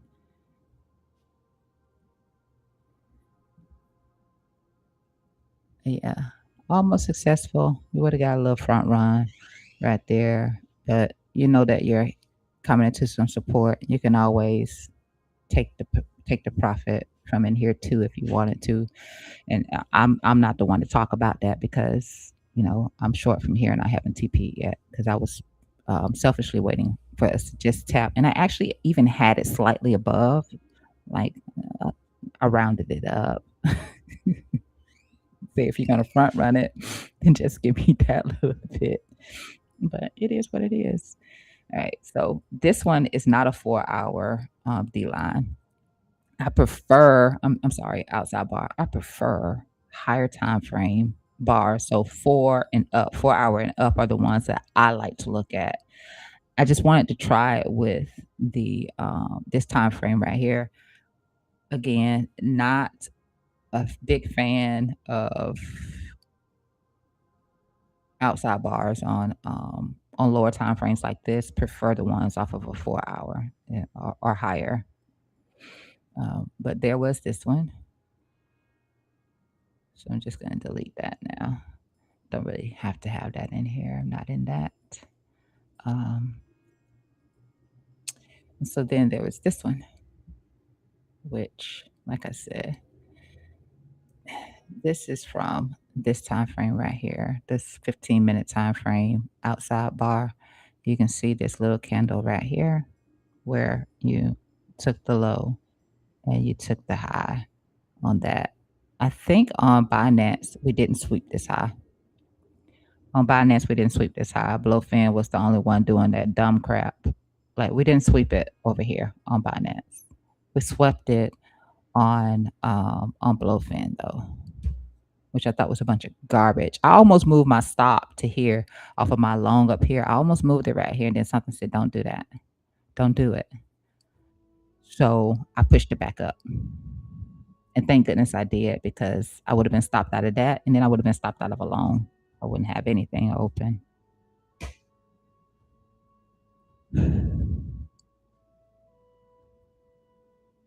But this one would have gave a measured move, none other than where towards the set. I hate how they all keep saying we're gonna come towards this, and then I'm seeing those bullish signals, and it's like, hey, I'm waiting for this thing to break out to the upside, but I keep getting these bullish signals that we're gonna get down into here. Like if it's not here, then it's here.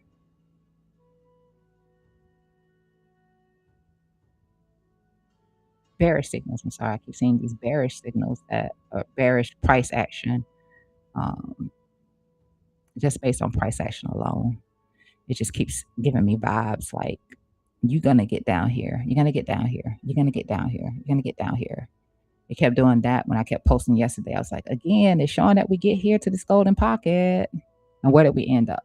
We ended up down here close to the golden pocket, but not exactly tapping it. So that kind of bothers me a little bit, but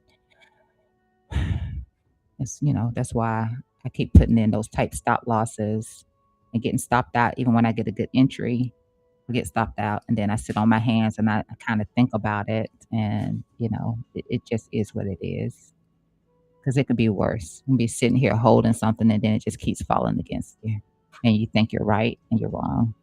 So that's my thoughts on it. But this one would have failed here.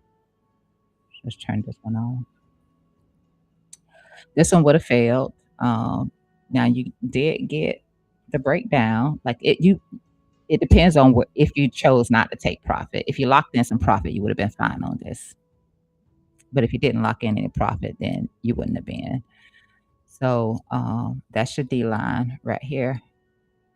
You would have had to do the D line after this drop happened. You would have had to do the D line from an inside bar perspective. Otherwise, if you wait on it, like I said, to let it drop, let it close outside of the outside bar, and then come back and back test the D line.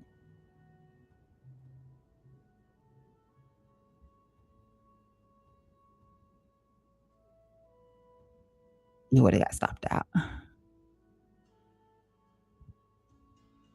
just like that.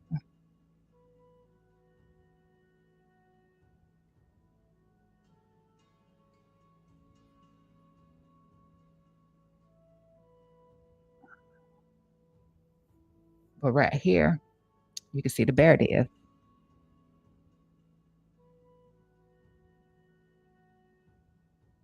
You can see the bear div right here.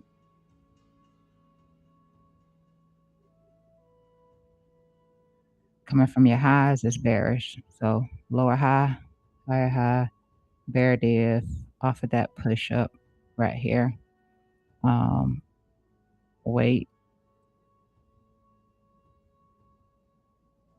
and get that. Now the only thing about this situation right here when we got it is we got a positive RSI. That was about the only thing that probably would have been a telltale that it could fail. Because you got a positive RSI right here.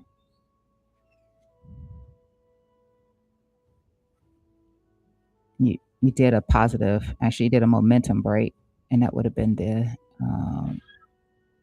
like you got a momentum break right here on that move. That would have been the only thing that probably could have gave an indication that uh, it'll fail. But I mean, for in terms of scalping, it was good. All right, I don't like how we're doing this. This line right here.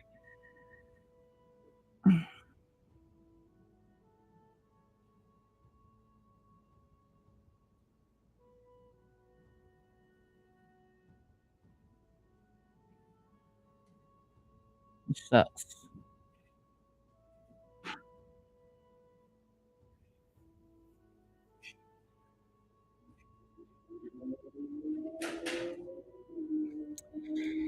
This sucks. If we don't hold, this sucks. It don't look like we're gonna hold it. And just be transparent.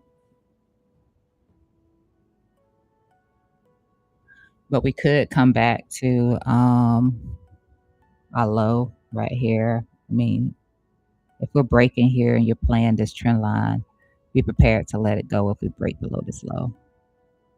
We could just sweep it, but it's better to be stopped out and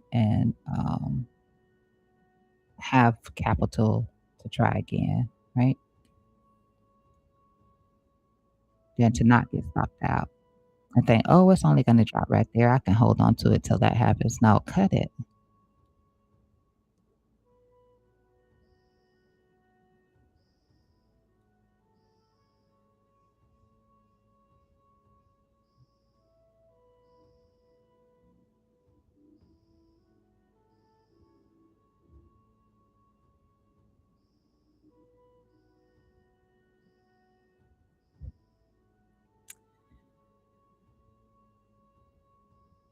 I probably won't do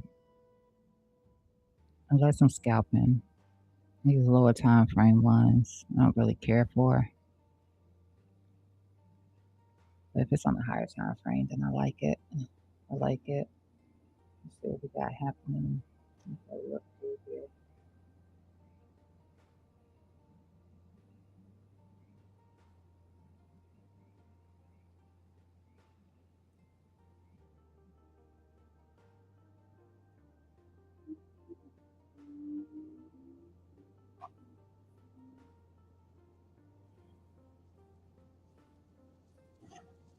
Put it on this chart instead.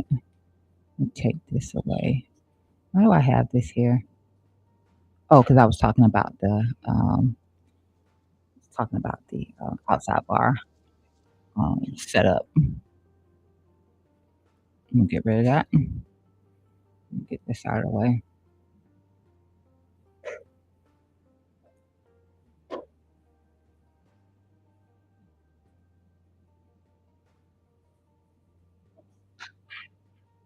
I'll just go ahead and delete that. No, it's just to talk about it anyway.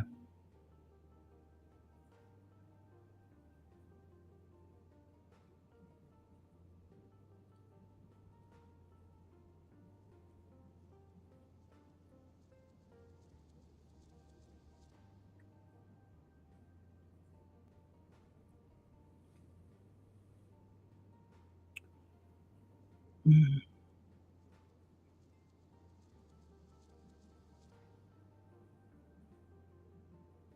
looks like we might be expanding.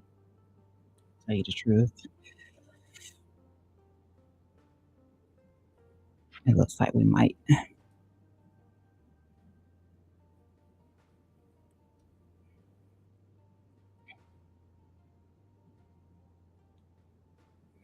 You can see it already. You can see it.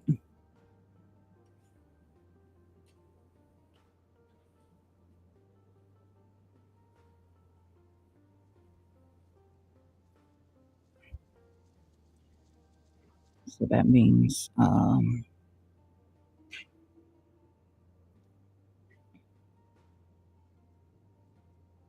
we're expanding becomes critical. That means we invalidate the breakout and the inverse that could be right here. We could, yeah, essentially we're invalidating that idea. And let's see. We'll see if that's gonna be a thing right here.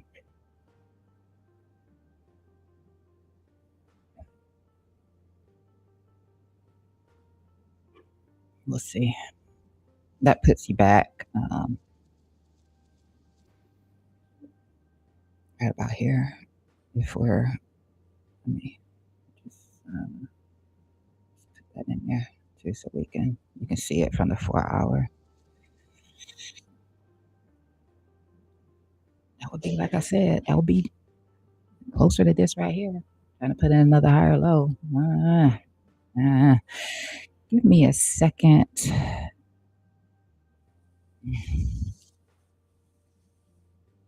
Be right back.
Okay.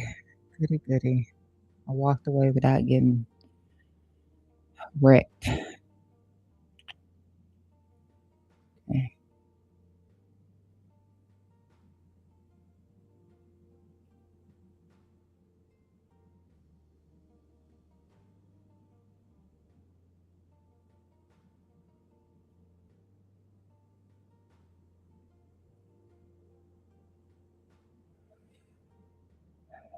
Let's see what that's looking like right now.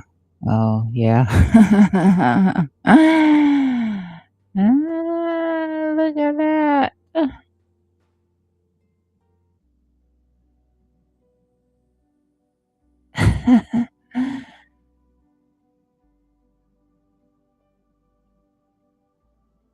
I should have taken another short off of that D line, huh?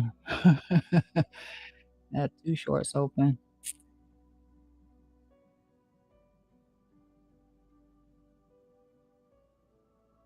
Huh. It just won't give me what I want. It just won't give me what I want. Alright, I'm waiting. I'm waiting though. I'm waiting. See how they're gonna do with this. Um, anyway,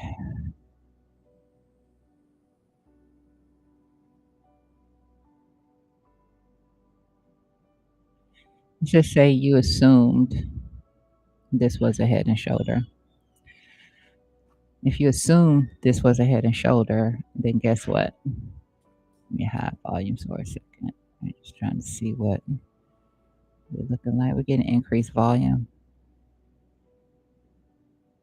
Getting increased volume.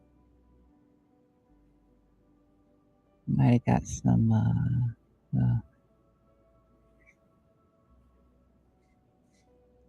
I want to see volume if it's gonna break down.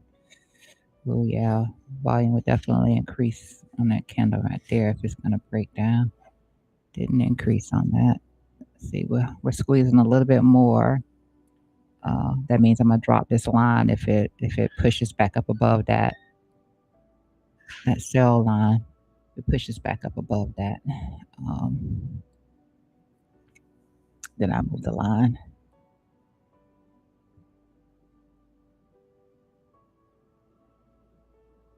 Because that'll confirm that this move didn't have any power behind it. If we can get back above it, volume dropped a little bit on it, but we'll see if that happens. If it doesn't, then the line stays like it is, and you know,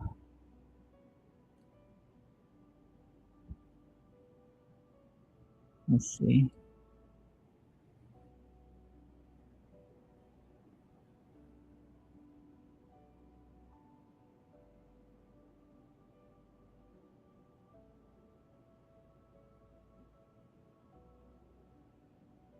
Come on, Bitcoin.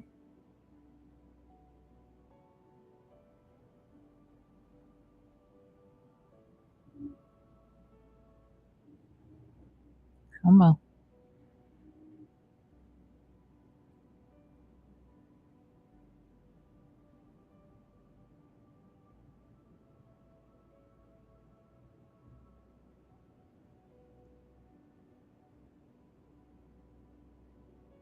Need you to reclaim above here.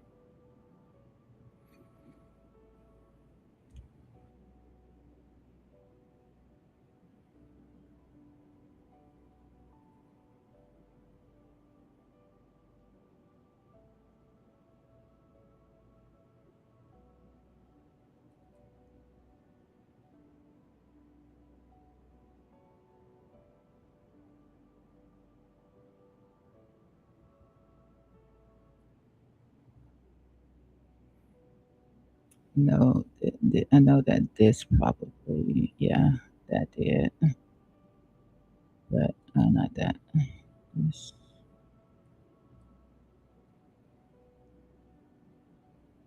that would just be chop trying to use that. Come on, get back above here. It's going to be good if it can reclaim back above there.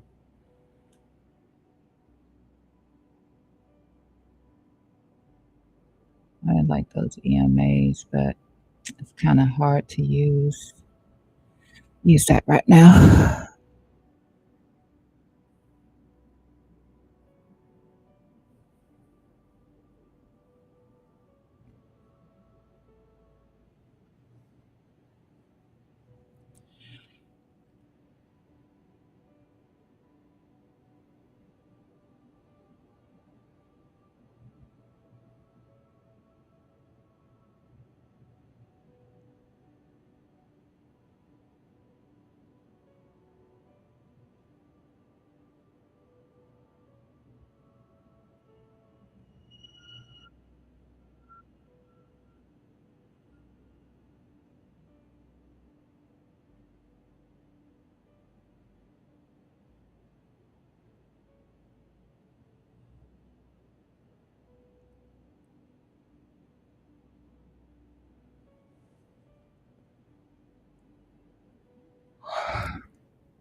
Mm,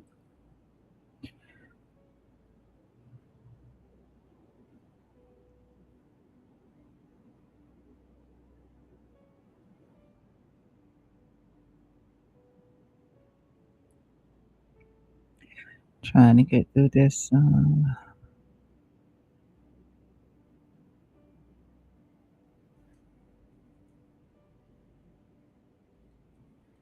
That'll put us back inside that range too.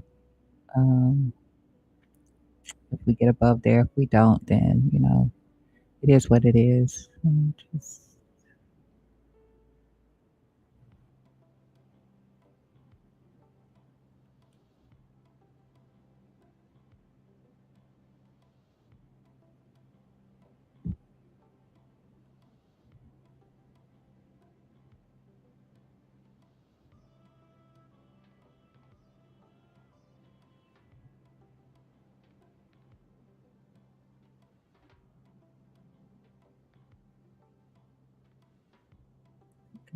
you know, mm, oh gosh, killing me.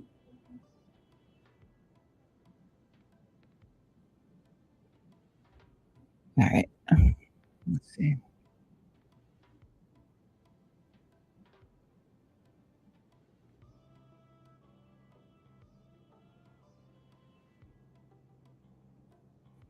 Oh, let me just share with you that trashy long that I took that didn't work out. It's only fair, right? Only fair. Valentine's is over. I keep showing that. But this was the like I said, it wasn't a good entry. It's me being, because I was getting stopped out at good entries. I decided to take a crappy one. And so that was that crappy loss right there. Okay. Yeah, crappy. Crappy. It was crappy. I knew that. It was crappy.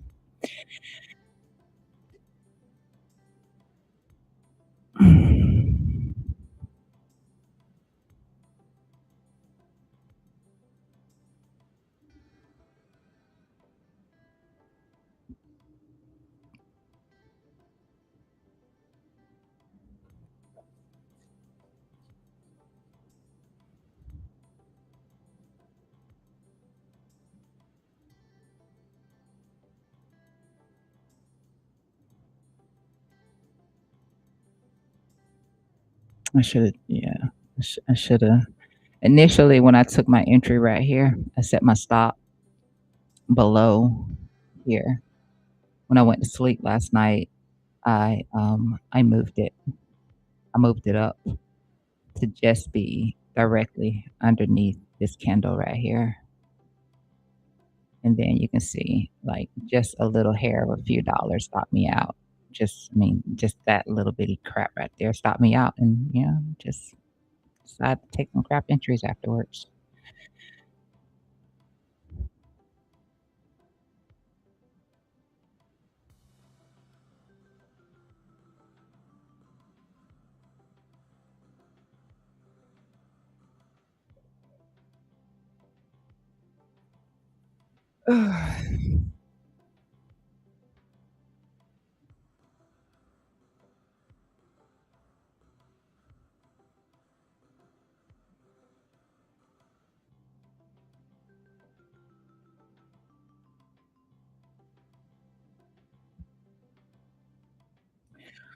So right here, I told you we're holding the 4 hour range.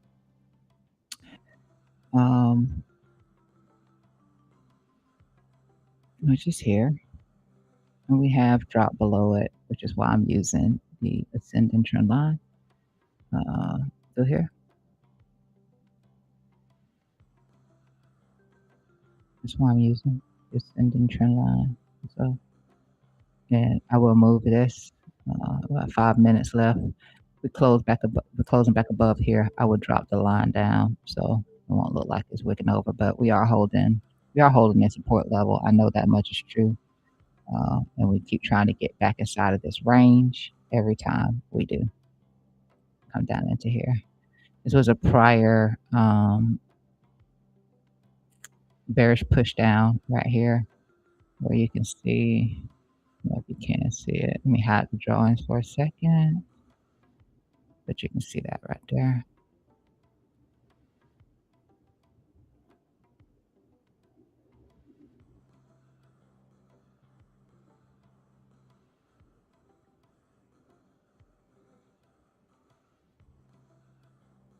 And then you can see through here how we held that before. You can always include like this would include like the daily. So that's what you see when you look down here. That's the daily portion of the range being taken into account, which is how you get those perfect entries right there.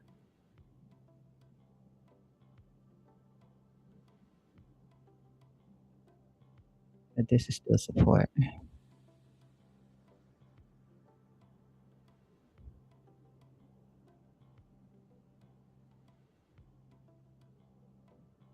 So I'm not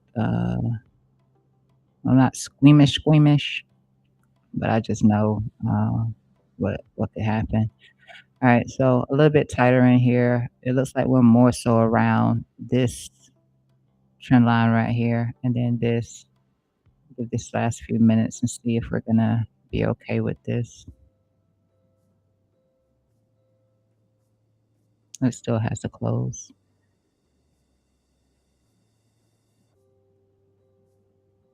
That could be like the hardest thing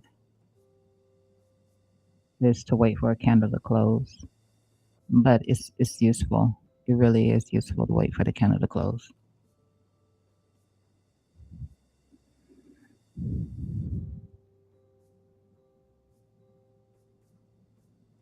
Unless you're DJing, you had to DJ to get that entry.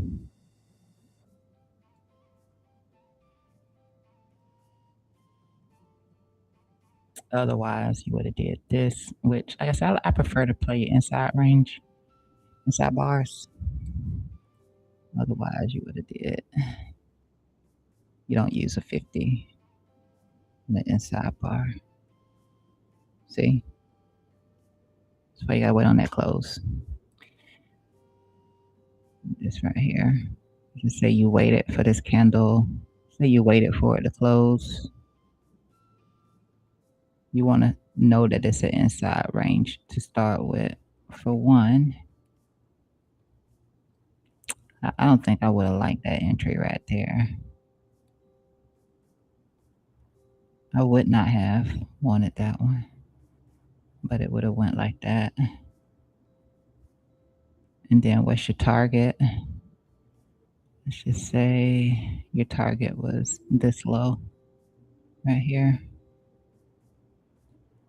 It's still a good risk to reward.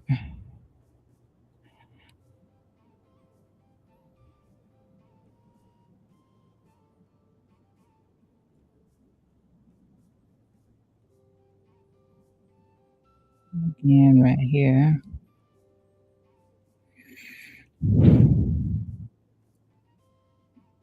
We're expanding. Maybe. We're still holding that support. I don't get to move the line though, so we might just be about,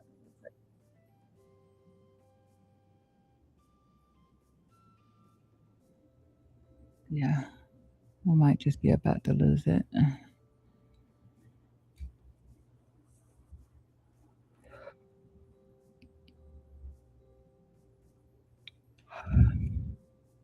Mm.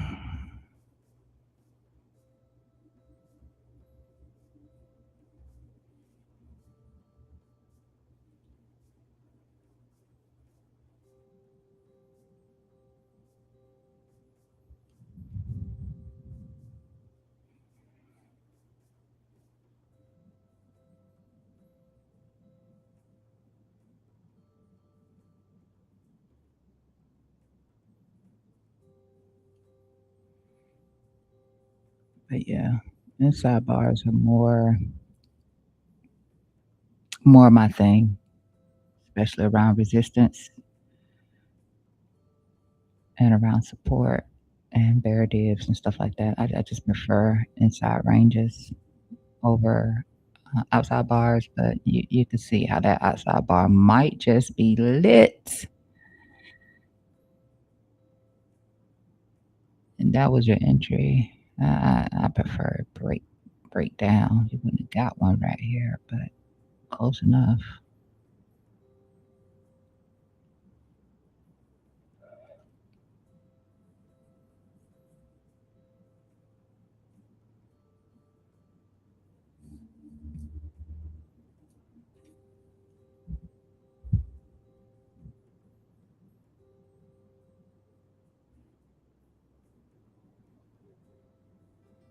I mean, this reads like where it's like we're going to.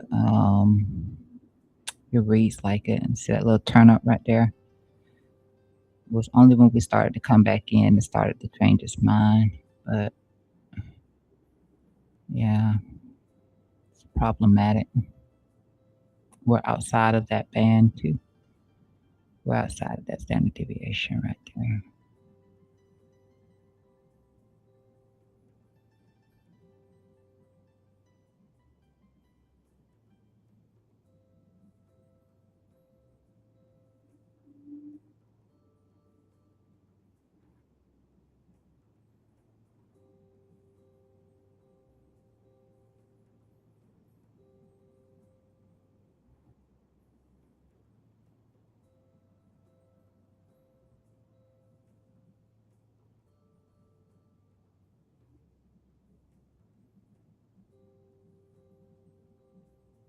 That's just coming from the Bollinger. It doesn't guarantee anything. It's just saying you've returned back inside standard two. That's all that means.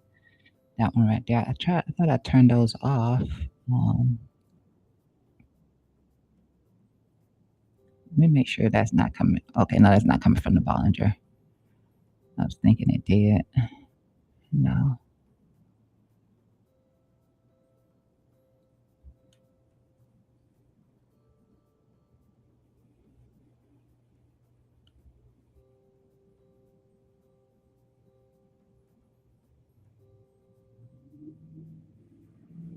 We're still showing bullish divergence on the 1 hour time frame.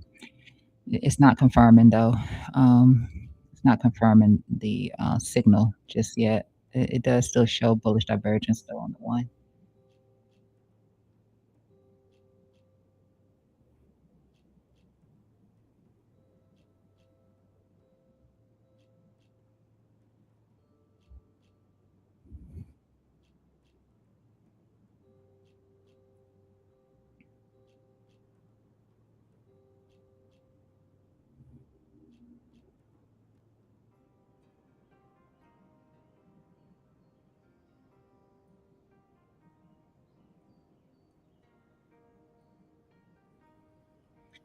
Really need to be outside of that trend line though, um, and without us being outside of that, yeah, yeah, it's a problem.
I guess if we did come back into here, it would be, and I never want to keep chopping something, but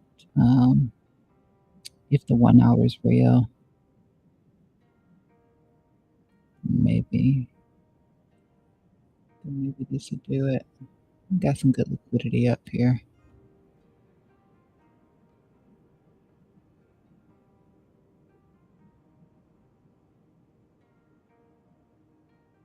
If I'd have left my position how I had it initially, I would still be in that.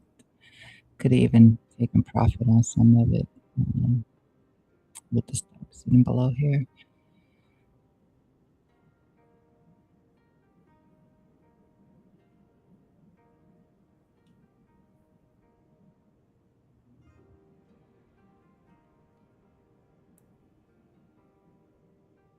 Because once we lose here, it makes it more likely that we come back to this low of this range right here. Um,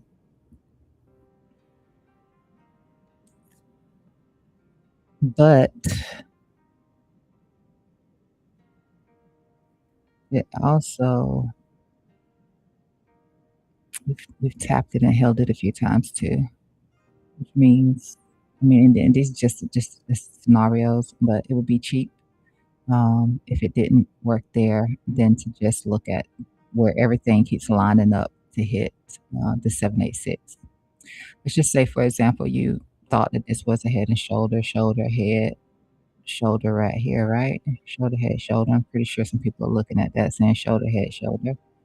And this was your neckline right here. Uh, let's just do it like that. And then let's just draw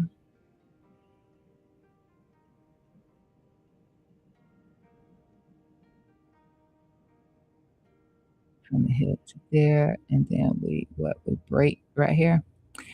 It leads us right here to the 786. I mean, all roads are leading to the 786. And I hate when something lines up because it tends to make sense for me. Just like it lines up, if we were to get a break to the upside, it lines up with getting into the standard deviation 1 on that weekly time frame, unless we lose it. And then, like I said, we'll be looking more so. I think that this right here could be strong since we're tapping into this level right here and we're close to this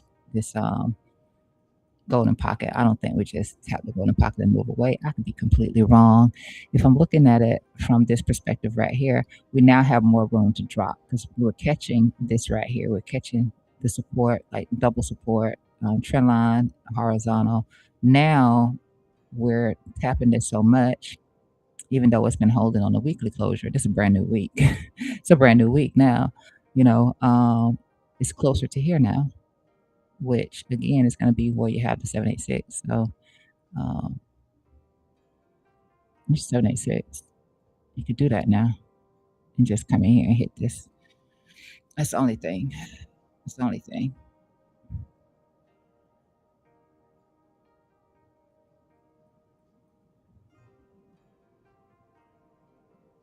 There's a lot saying that that could be, this next area of support right here could be it. And then, of course, don't forget we have our ascending trend line to here as well. That comes in close to that 786. So if that 1 hour is going to play out, I really don't see a reason why I would want to go to the 786. Maybe it just doesn't manage to play out because we're waiting on market to open or something like that. So, man, that's the situation. That's the situation. Either we get back in here and we're looking to hold in here again, or this is it right in here. But actually, I want to put it on this support level right there, and not necessarily the 786 itself, but the level right here.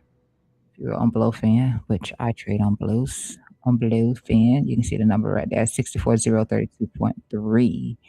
Like I said, the 786 is 64092.6, but the actual support level itself from the daily is 64032.3. So that's that. Uh, yeah, that's that.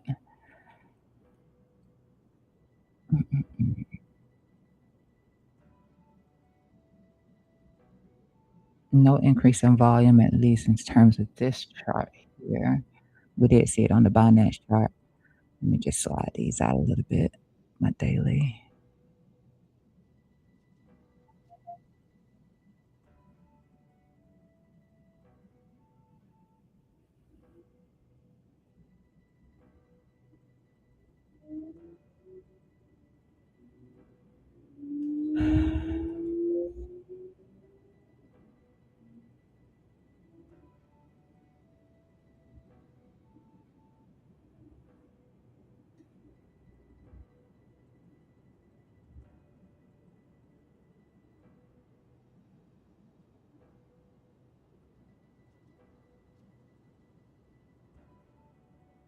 We can turn that stuff off right there now. Let's study.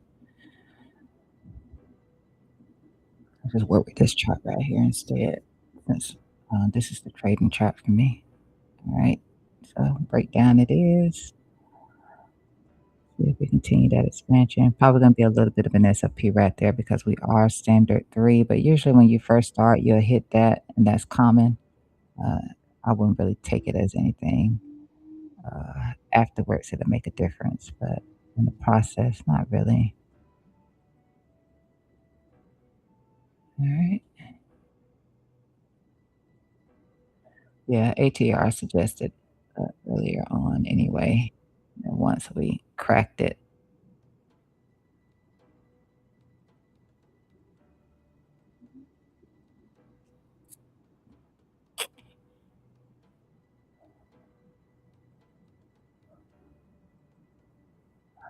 the 786 right here, which I'm not interested in. I could be wrong, but I'm not interested in it.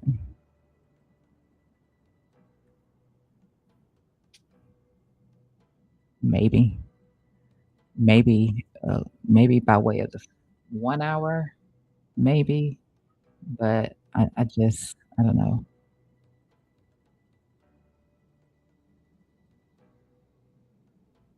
Let's see. I know that we're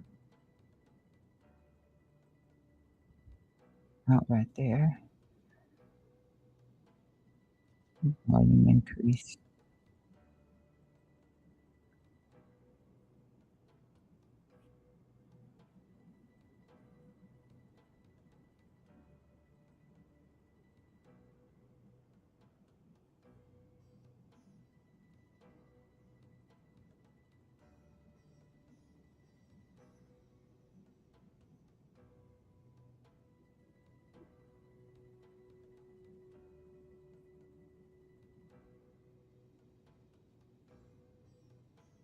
Right now, it could still be a bull div. Can't say for certain right now.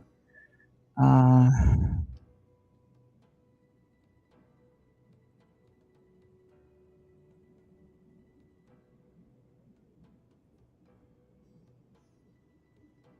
I know it's not on the 1 hour. I mean, the 15-minute is not. It's not at all. We're extended.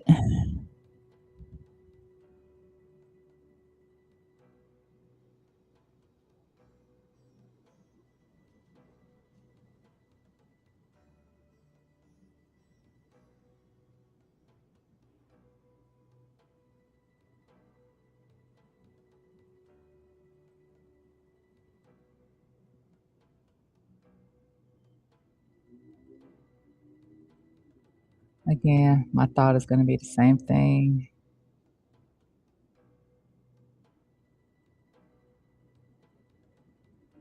that I was thinking before. Let's just say this time it does wanna tap the golden pocket, though. I had it on this line right here on the other chart, so can be moved up for that. This stop would be a little bit more at risk with how I have it down here. Not gonna move that part. Or, you know, like I said, it finds itself down here. You can set it on 786 if you prefer, or just right in there. Be one of these two. Gonna do it.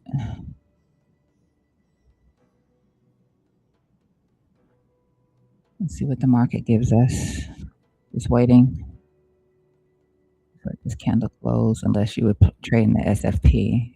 I'll let the candle close and let's see what follows behind it.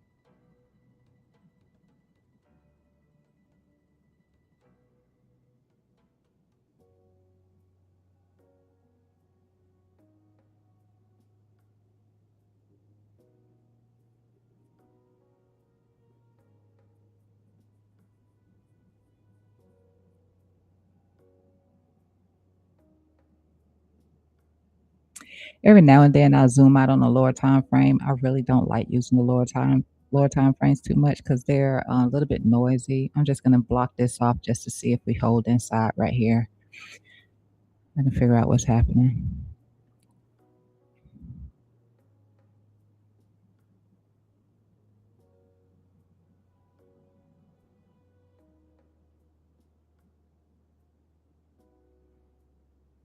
And so far through here, volume did increase all the way through.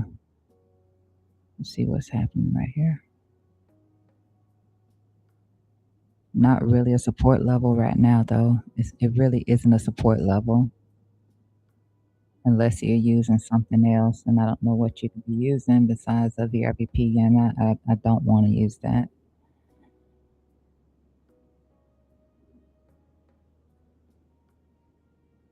Not in this case, I don't.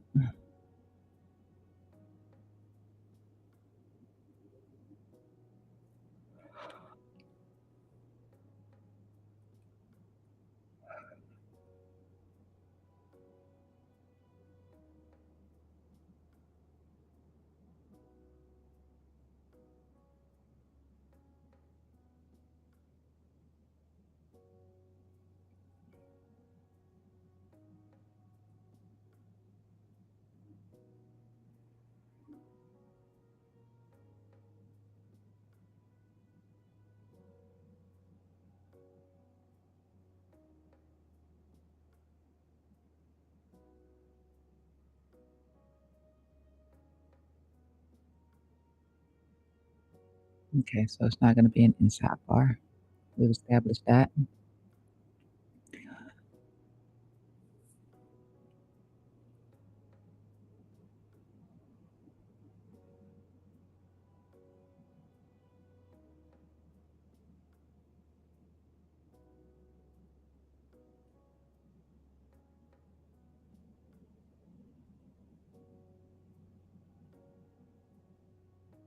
Moving on to the next thing to see how this candle closes. Got about 11 minutes left on this candle.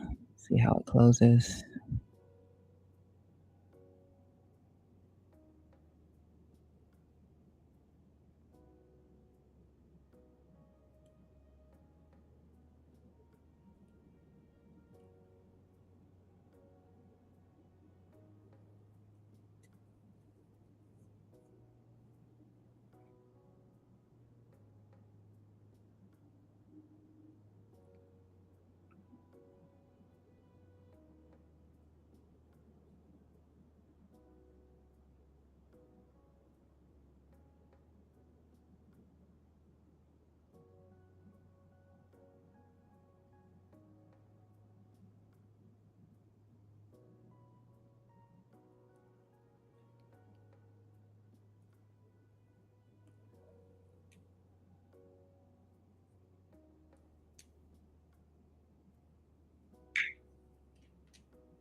We're fully expanding right now.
All right. Come on down, Betty.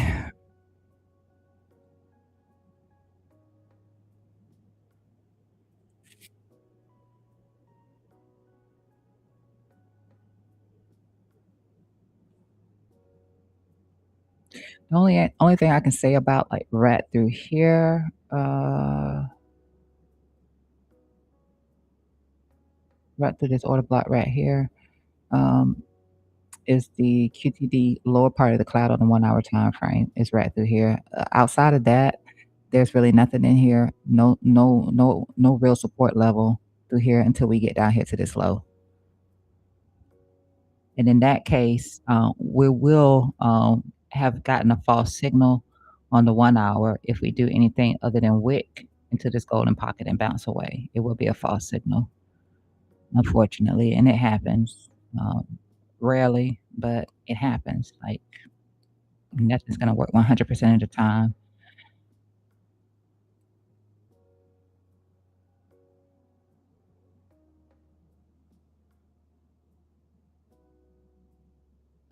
You just have to accept it and move on. So I don't really care for this right now. I'm going to take it away so we're not so focused on it as a level. Um, and just work off a candle price action, support and resistance.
It just broke my heart though.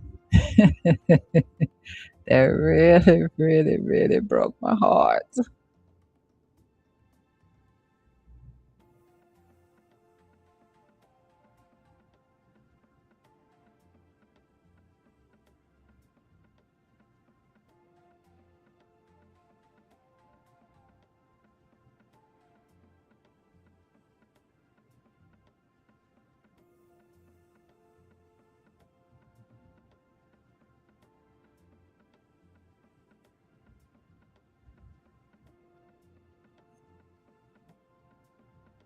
It'll likely get a bounce if it does get down into here. Just simply looking at, no sense in talking about something and then not putting it to the test right live with you. I don't really like. Let's see. There we go.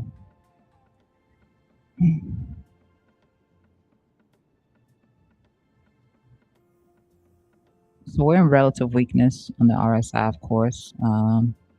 My relative weakness is set a little bit lower, but we are in relative weakness right now by the laws of the RSI.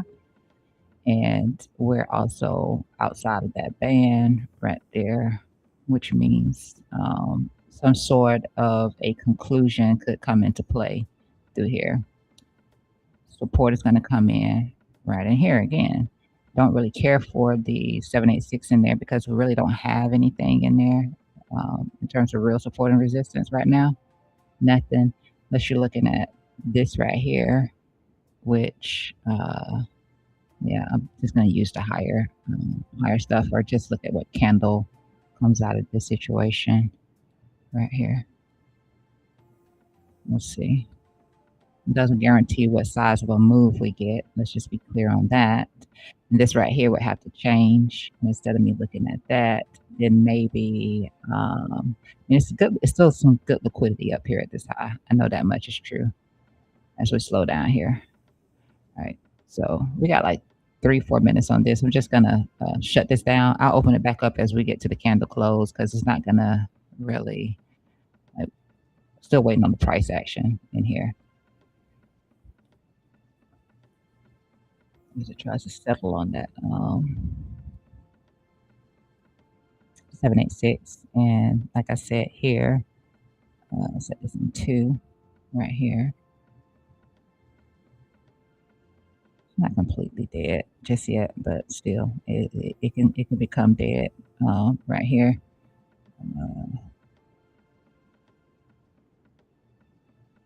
You can see.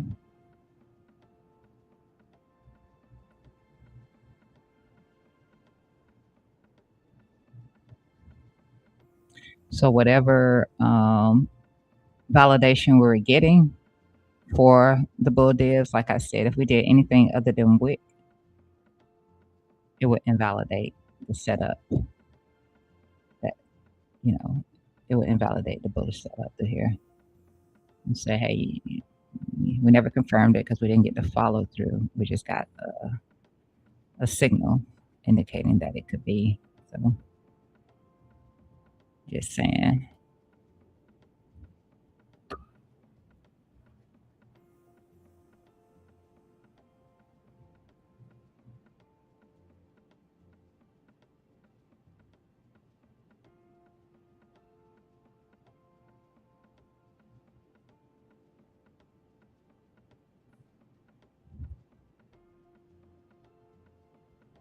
But you can see what 2 areas I'm looking at and why. Why. So I've explained the why behind the support and resistance more than anything. Potential bullish signal through here, increase in volume still coming through right now. Nothing that's showing that we're slowing down as of yet. No bottom and tail candle, no loss of volume. Let's see, nothing down through here, no bullish divergence or anything like that on this 15-minute time frame. Not even on QTD. I can already tell we're not going to have it here either. So nothing here either.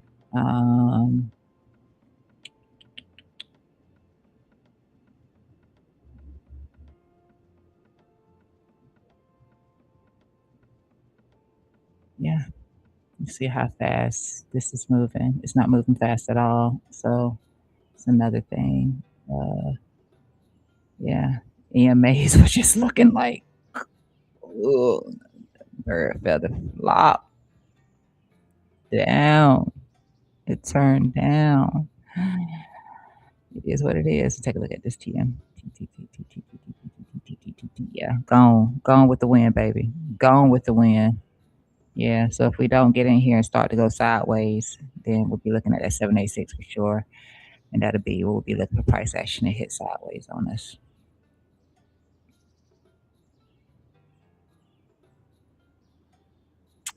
Make no mistakes about it. All right, see what we got right here. 33, 32 seconds left. I just want to see how much of this candle we eat up. If we're pulling back in for some sort of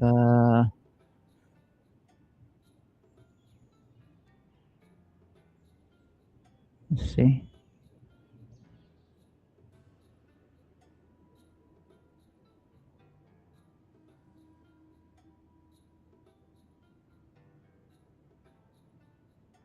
Nah, we didn't even get anything sort of what I was looking for right here. We didn't get it. Um, New 1 hour candle just opened. It's still showing that we have some bullish strength on that 1 hour time frame. It's just not playing out. It's not following through, and it's not following through yet. But it just reconfirmed. It just reconfirmed that we have some underlying strength on the 1 hour time frame.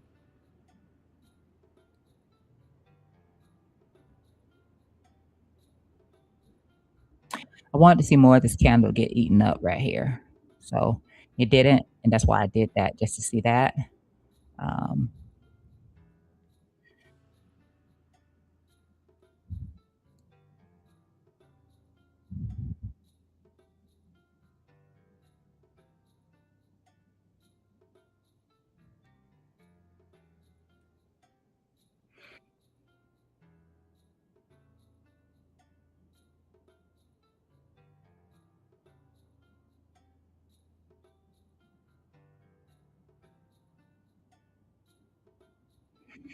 we're holding on inside this candle. You can see if we start to consolidate right in here.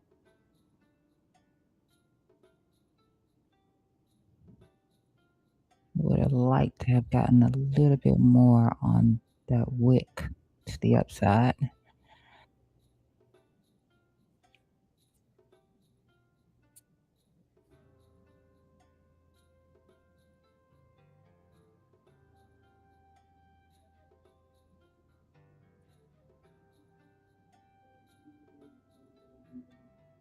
The selling pressure might be cooling off though. I'm gonna put that put this back on it. You actually have an indicator um, that picks these up for me. So I don't have to sit here and draw the boxes, but I like playing around with the chart myself. So we'll see if we're gonna hold in here, if we're gonna break down, and we'll have to watch this candle right here and see how this candle do. You know, it's possible that we're gonna get down into here. Like I said, the 1 hour just flashed again. Hey, it's an underlying strength through here, even though you're falling. Nobody wants to hear that. uh,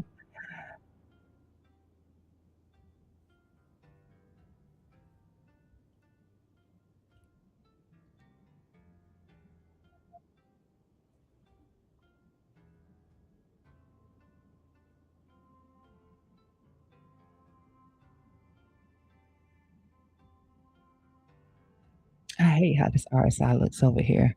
As if I was on the blow fin chart, meaning we saw the rejection right here, but I had hope. I had hope we were still gonna hold this low down here. I had hope.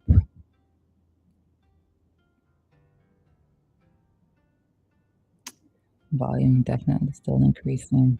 Let's see how we're still outside the band right here. We are in relative weakness for sure. Coming into the support level down in here. Coming into support down in here. Uh, yeah, and that is actually the low of the QT right here as well. So let's see. Took us off the blow fan just so because the RSI is better right here. But I will put us back over there. Oh, I'm supposed to drop this. Let me get rid of that. Let's get that out of the way.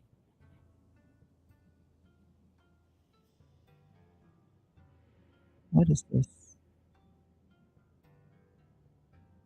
What's this line? Oh, that's what we were doing, the head and shoulder thing. If you believe that that was a head and shoulder.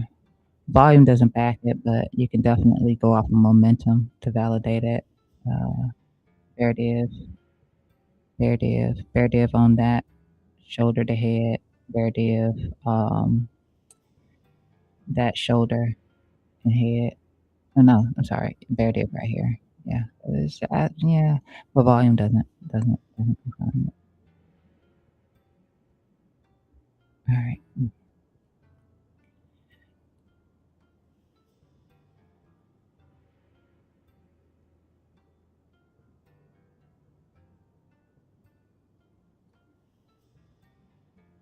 I'm getting a little bit of a fight.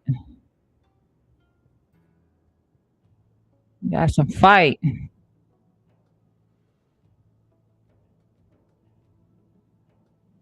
not gonna front run no signal. I'm gonna let it do what it do. Let it do what it do what it do.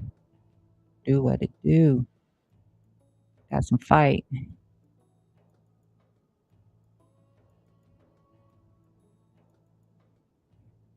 And outside that bang, be looking for it to come back in for sure.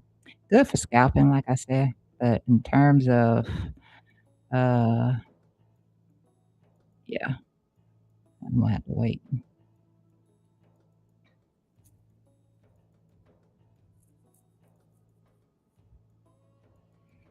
'Cause I ain't getting no clues off of that candle right there.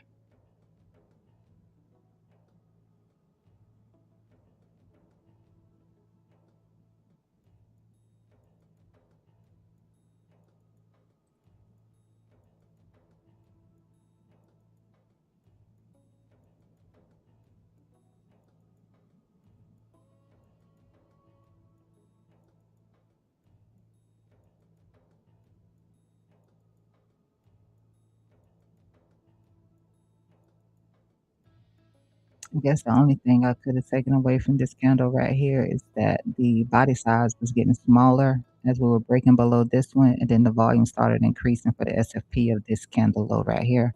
That would have been the only thing um, right here. But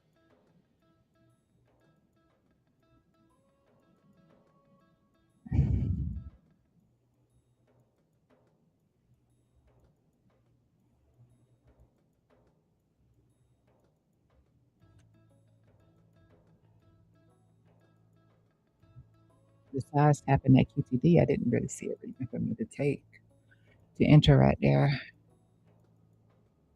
because I didn't have anything else in here. Or order block, sure. Pass. I'll pass.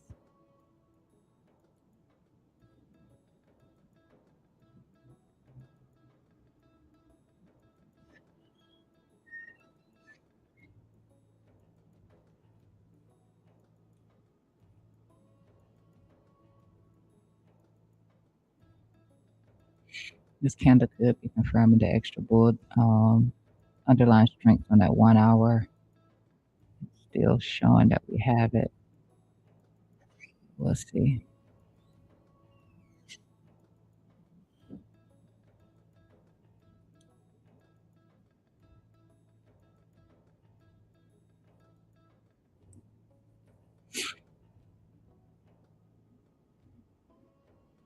I'm gonna work off of this candle when it closes.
Mhm, mhm.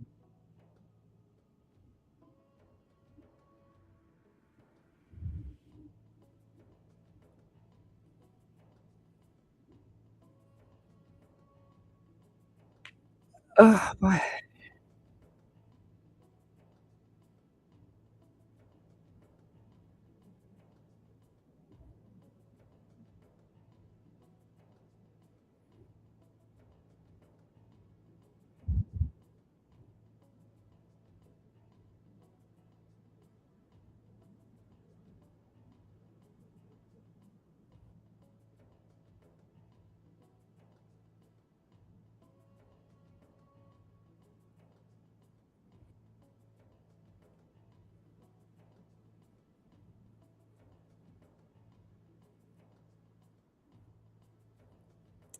Hopefully this doesn't.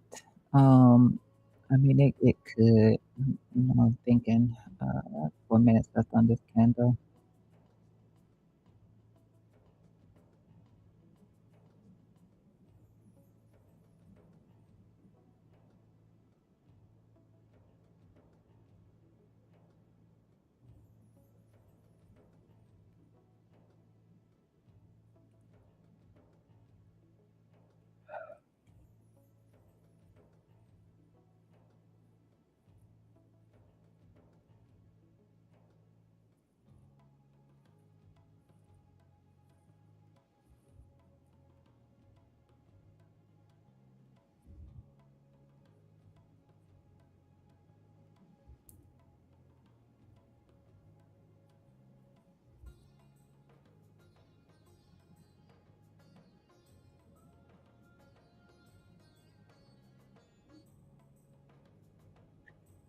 Alright, alright, bitty bitty.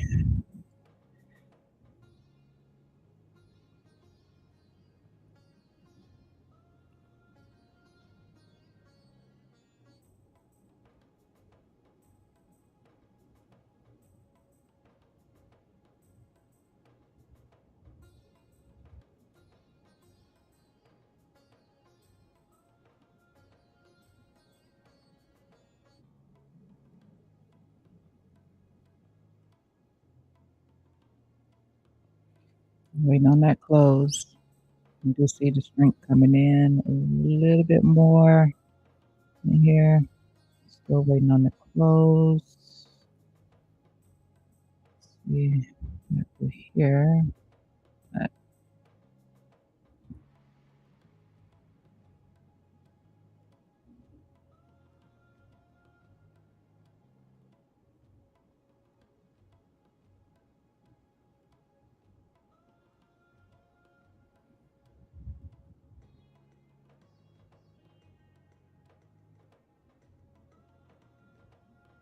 don't like that 4 right now.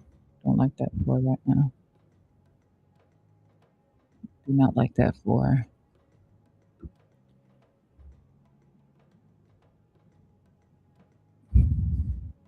And turn to an outside bar, and I just said I don't want to trade an outside bar on the lower time frame.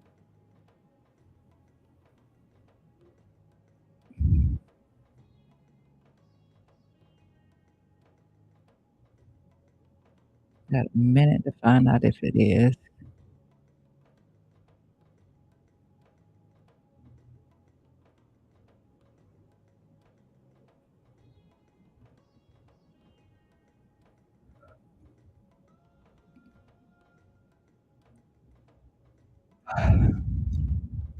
Yeah, that was about the only thing. Um, would have been that change in volume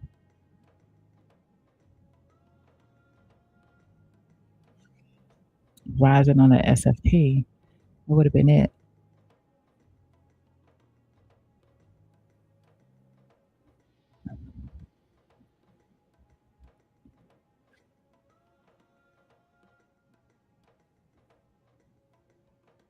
And that can just still be a scalp, not a actual reversal signal, which is what I'm looking for. You don't really see that until you hitting major level.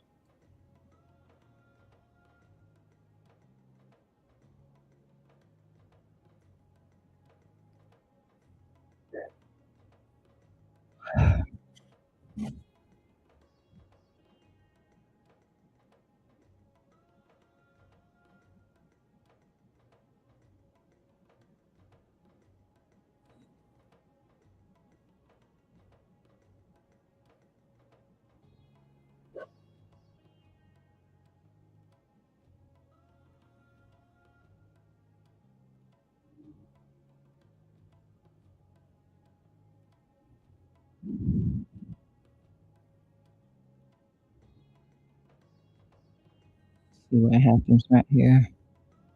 Um,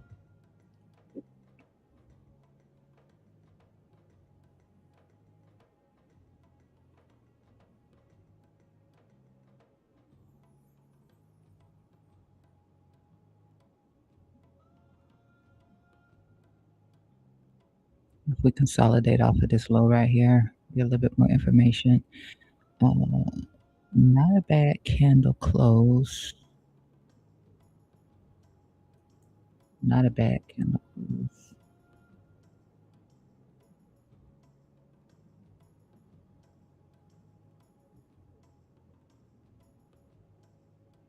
So I don't even get to do that. Maybe SFP that. Might SFP that.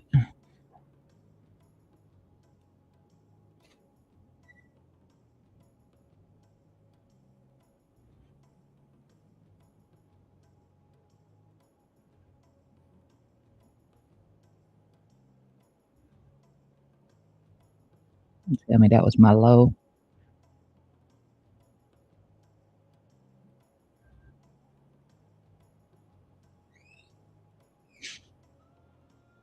Not sitting on anything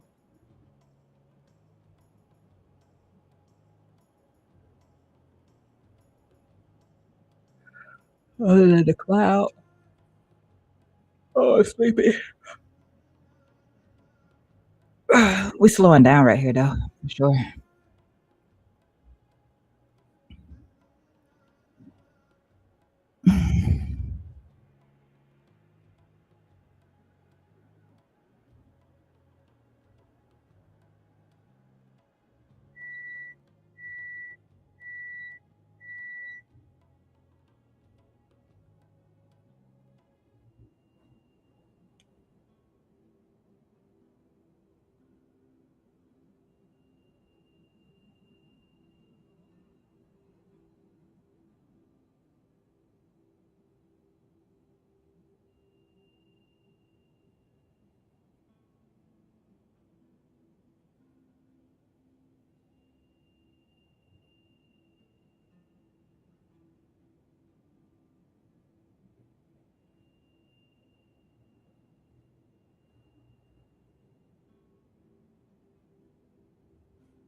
I was just trying to see if that was going to SFP that high right there.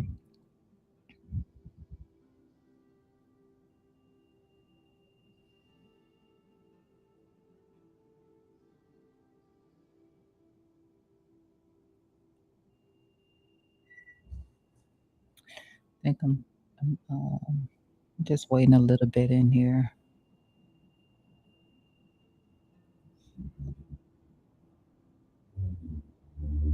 It might want to hold that low though. Again, it is the low on the QTD cloud on the 1 hour time frame, which again flashed another signal that there is underlying strength on that 1 hour time frame. It's just kind of in the middle of nowhere.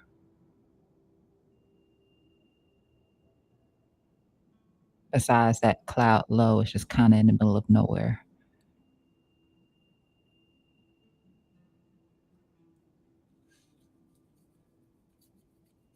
And see that cloud can continue to slide down until it's ready to reverse. It usually doesn't take that long for it to happen, and this is a little bit different. So, you know,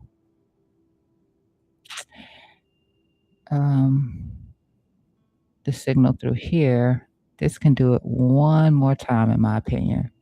Can do it one more time where it breaks the low of the band and then comes back in. And then that could be the one that gives like a better push in price action. Just like over here, you can see it kind of sideways stepped in, dropped one more time, and then and did that push.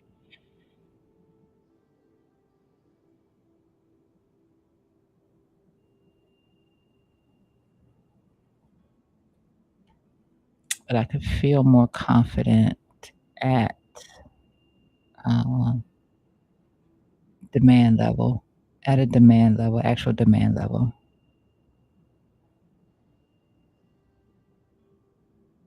And right now, all we've basically done is um,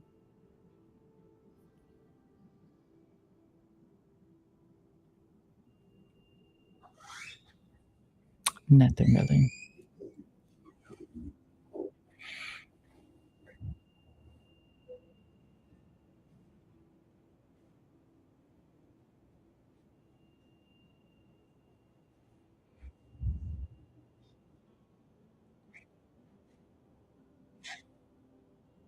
It ate up how much of this candle?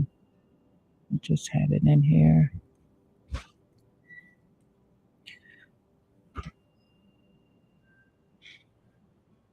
Okay, so we ate up halfway into that candle.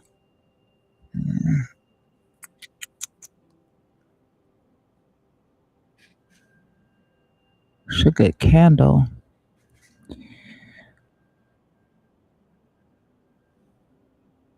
But by right here, without continued strength, you buy resistance, which is where it rejected from right there. You buy into resistance right there. And even if you try to push it up a little bit more, which is further away, which is better, it did eat up half of that. So it's a good candle, something to watch in this area right here. We know we're slowing down, got some bullish signals.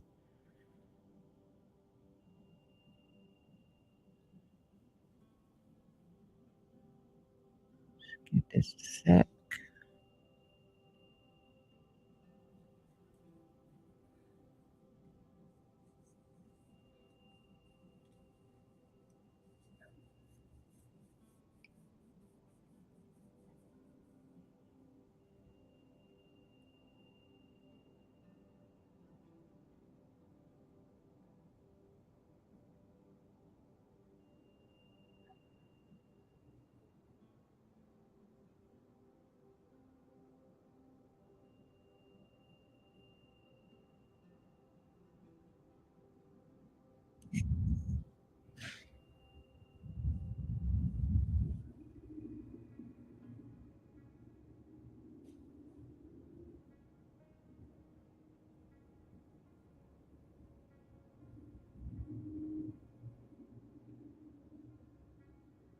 Could be like an inverse head and shoulder on like a 1 minute.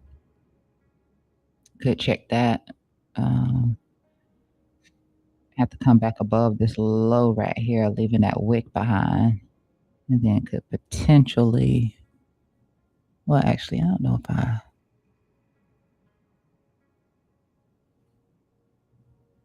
me see if I really agree with that. Let me see.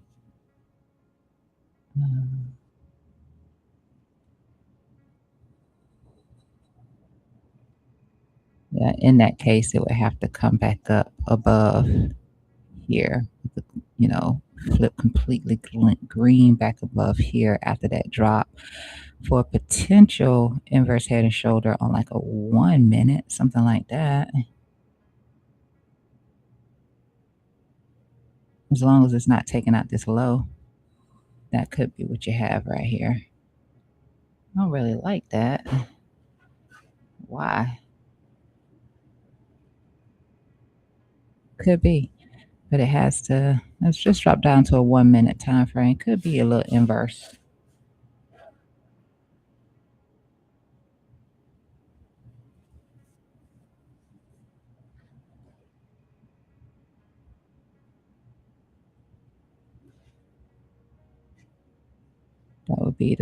would be the point that it would have to get above right there. I don't really like that. Kind of sloppy. I mean, it doesn't have to be perfect. It's kind of sloppy, but a little inverse is what I was thinking on that candle formation.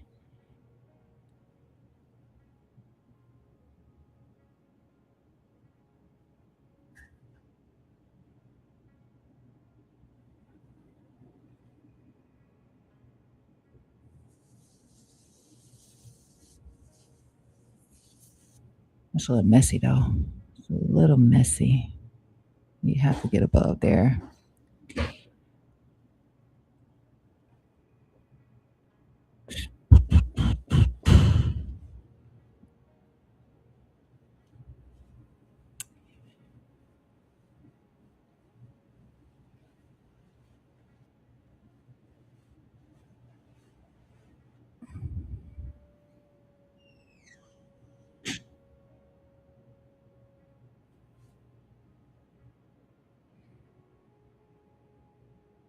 No, why? Let me put this on this candle right here and see why I was looking at that one.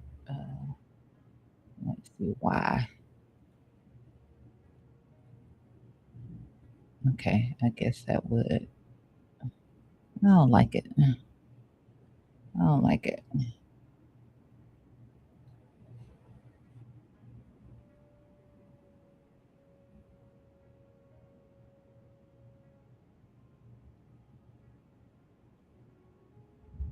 But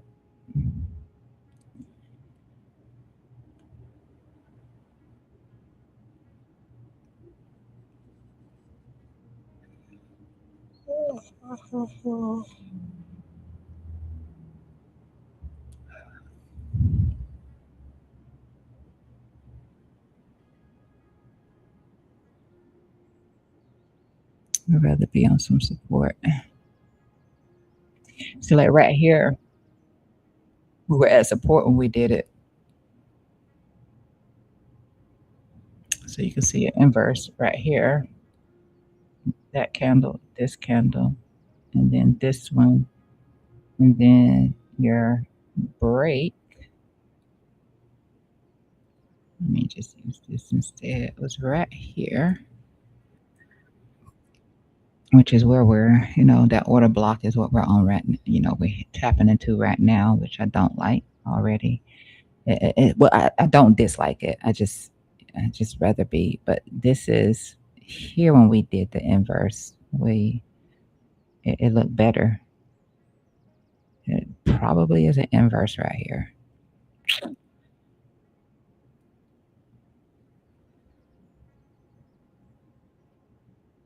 It's looking like an inverse. I just hate that inverse.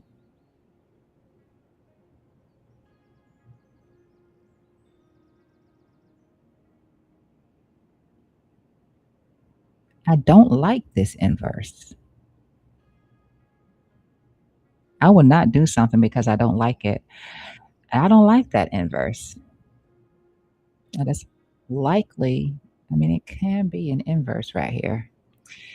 Where we come back to, I don't think we really,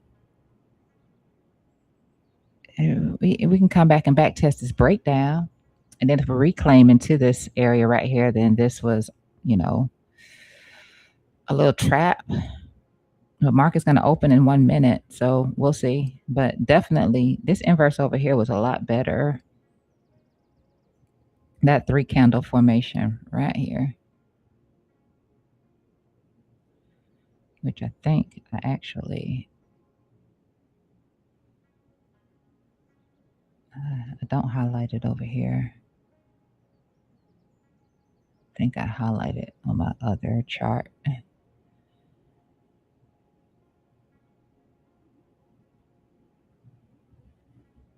It's trying to be an inverse. It's struggling there. Yeah, so I highlighted over here because it was a nice inverse against support. But down here, am I using the order block?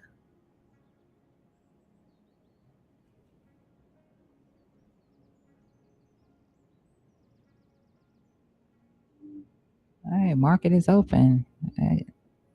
It's the worst inverse if it is. I'm gonna chill. I'm gonna chill.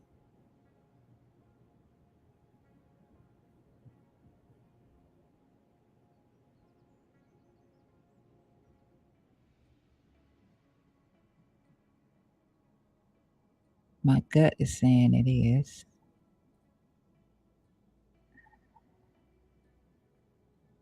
and I don't like it. We'll see what happens once it gets into here. If it's gonna reclaim back inside the range or above the resistance, and then then go. But I did not like it.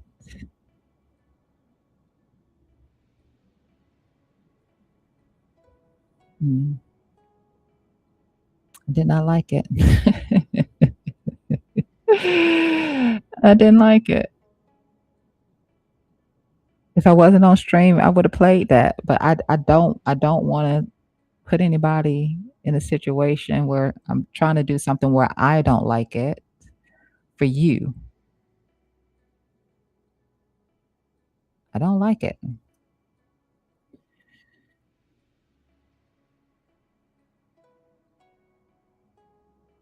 Let's see how that goes. Rejection?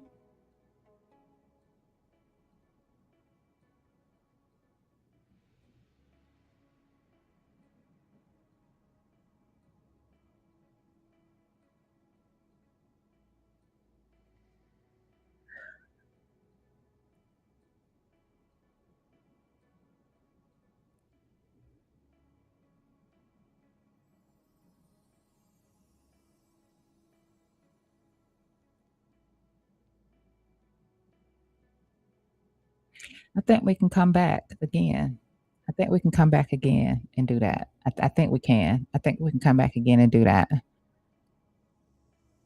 me see what's happening. Uh, get up there.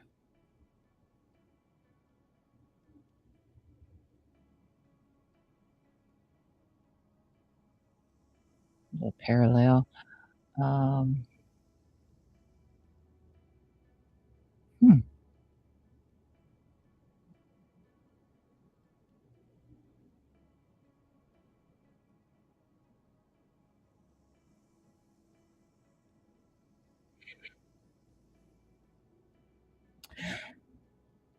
This thing better not. I just don't see it.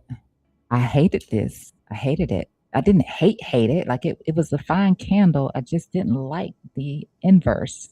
Didn't look nice. Let me show you how this inverse right here looks in comparison. So I'm gonna drop down to a 1 with that candle pattern.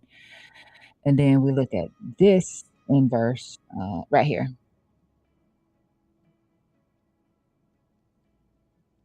That candlestick pattern on this inverse right here all day, every day on this one. It just looks cleaner. And I know they're not supposed to look, they're not going to be textbook pretty. I just did not like,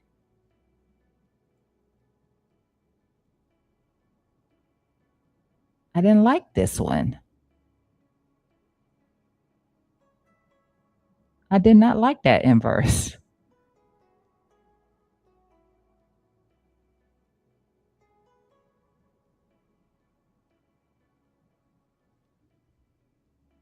And I hope I didn't stop you from taking it, but I didn't like it.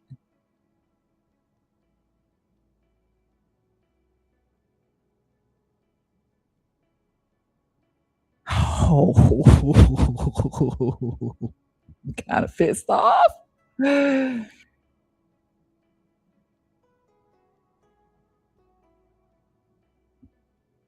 Hmm. Let's see if it won't come back on me. I didn't like that.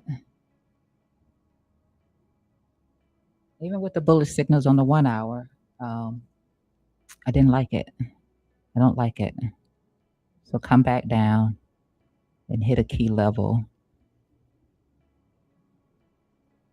something. Mm-mm. That was a good scalp for sure.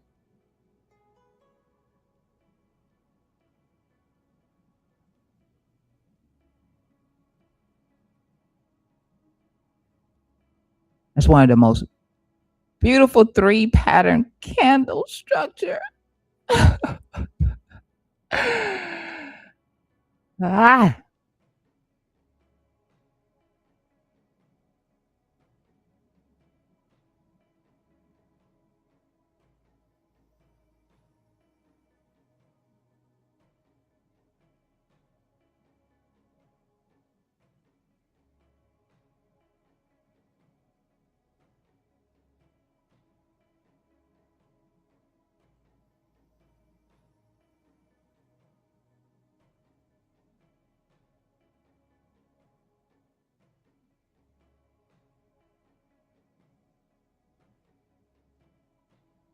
don't keep pushing. It's a bear deal. And missed a good scalp, but I did not miss anything other than the good scalp. All right.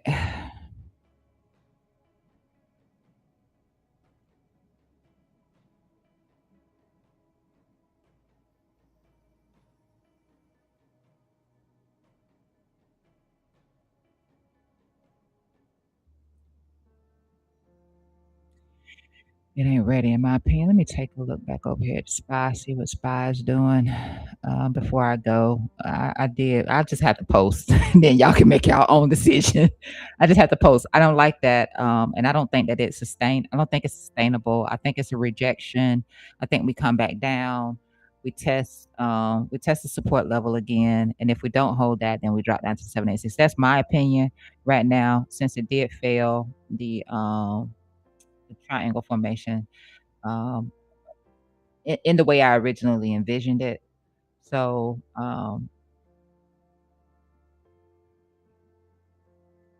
I think it does. I think it comes back down again. I'm gonna look back at it then, reassess the situation because it's just not it's not lining up for me. But anyway, um, spy it's nice. I mean, that's nice, but we already saw this earlier when we're looking at the VIX. It's gonna take that away right now. But we'd already saw that earlier looking at the VIX, but it could come back into here and reject also and then continue down. VIX again came up, tapped into resistance here on the VIX. VIX could choose to flip this into support, and if the VIX does that, then the VIX will hold in here, and then it will um, either come back up and back test this trend line again or get a breakout here to the upside in here. Uh, that's on the bullish side for the VIX itself, bear side for NAS, S&P, all of that good stuff right there, QQQ, all of that. Otherwise, let's just say that for some reason the market isn't afraid of anything and it chooses to the VIX just rolls over and comes back down here to its support level in here from December 2024, 25, 25, 25. Right before Christmas, right here, New Year's Eve low, right there, trend line through here on VIX. Let's take a look over here, see what we got going on over here. All right, so nothing out of the ordinary right now, nothing that we didn't already look at earlier.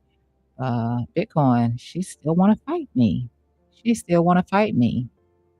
So let the parallel right here. Back at the top side of the resistance area right here as well. Why you couldn't tap the low?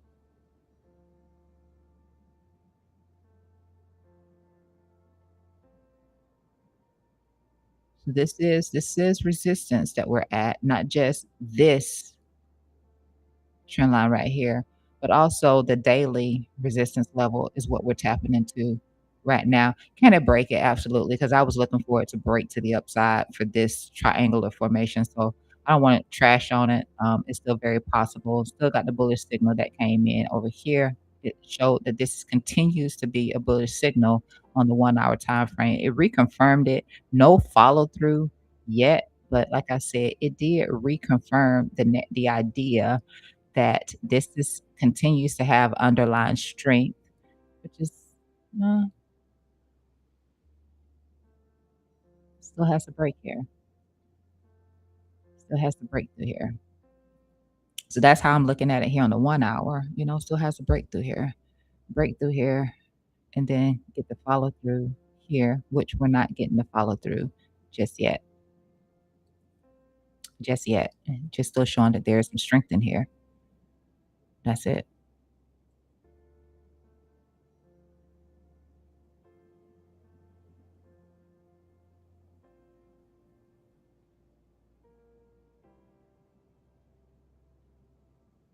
I'm gonna be mad hurt.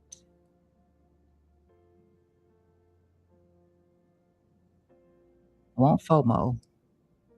I'm not gonna FOMO. I can wait.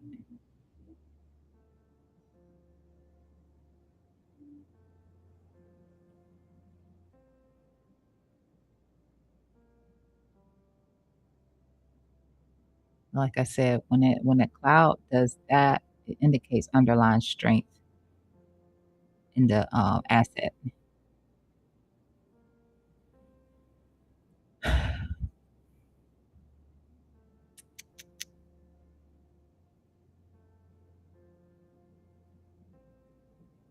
I just wasn't feeling it, because it didn't do what I wanted it to do, so I wasn't feeling it. So we'll see. We'll see how this goes. If it's gonna, right now, I can say that it's an outside bar right here, here and here. How many minutes we got left on this? 18 minutes? Ooh, alarm going off. Right now, I can say it's an outside bar. That's cool. So, I prefer the outside bar be on, like I said, like a 4-hour time frame and up. But if this closes strongly, as it's showing in the next 17 minutes, you can look for a demand line retracement, right? So, oh my gosh, Bitcoin.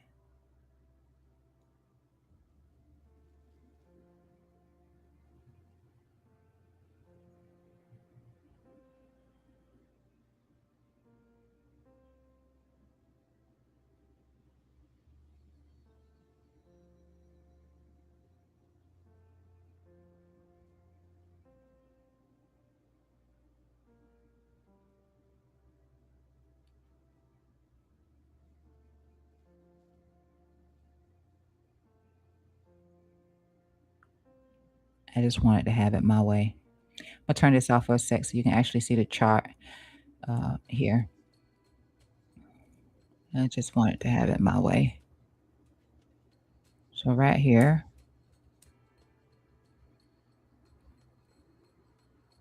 demand line there. Let me put a number on this thing for you. Yeah, I can take it from the bottom to the low.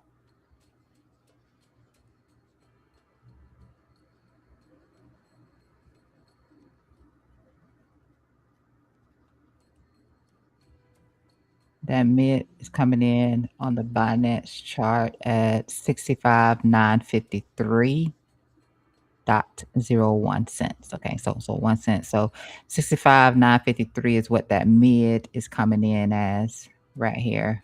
Um, that's what the mid is coming in as right here. So if you get a D line back test, which can happen before you get the breakout, I personally prefer it to break out and then come back and test it. Since it is an outside bar, that doesn't phase me for it to break outside of a range because it's an outside bar, right? But let's just say the closure happens here in the next 15 minutes. It's strong. Maybe you have to move this up or something like that. But you could check for a D line back test right here.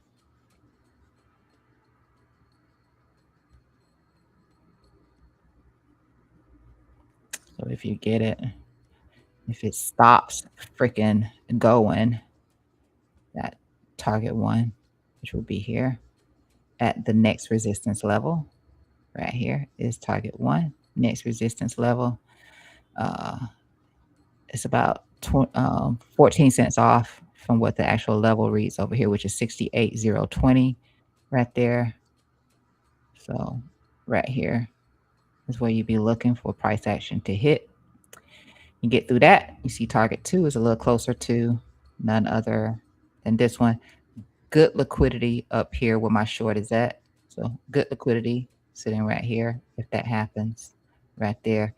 And of course, the actual pending breakout that can still occur because it is still none other than an inverse head and shoulder, potentially past target one.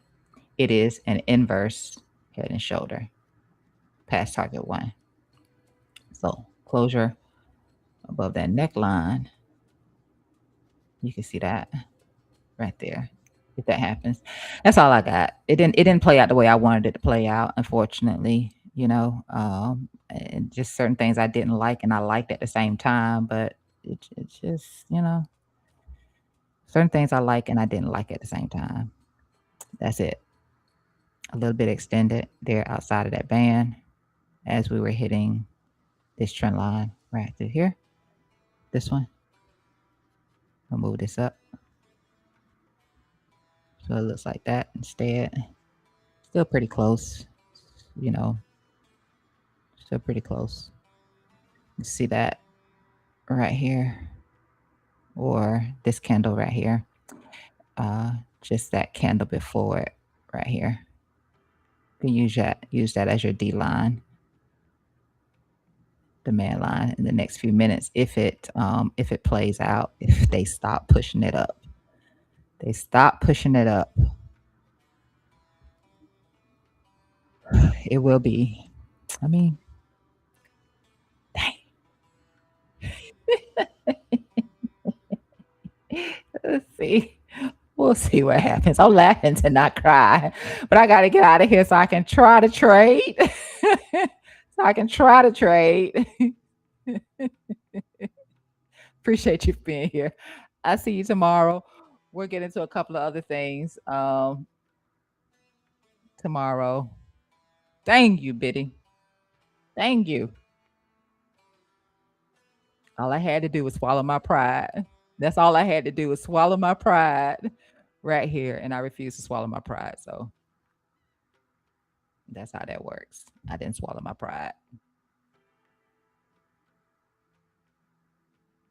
Saw it and said I don't like it, even though it was fine.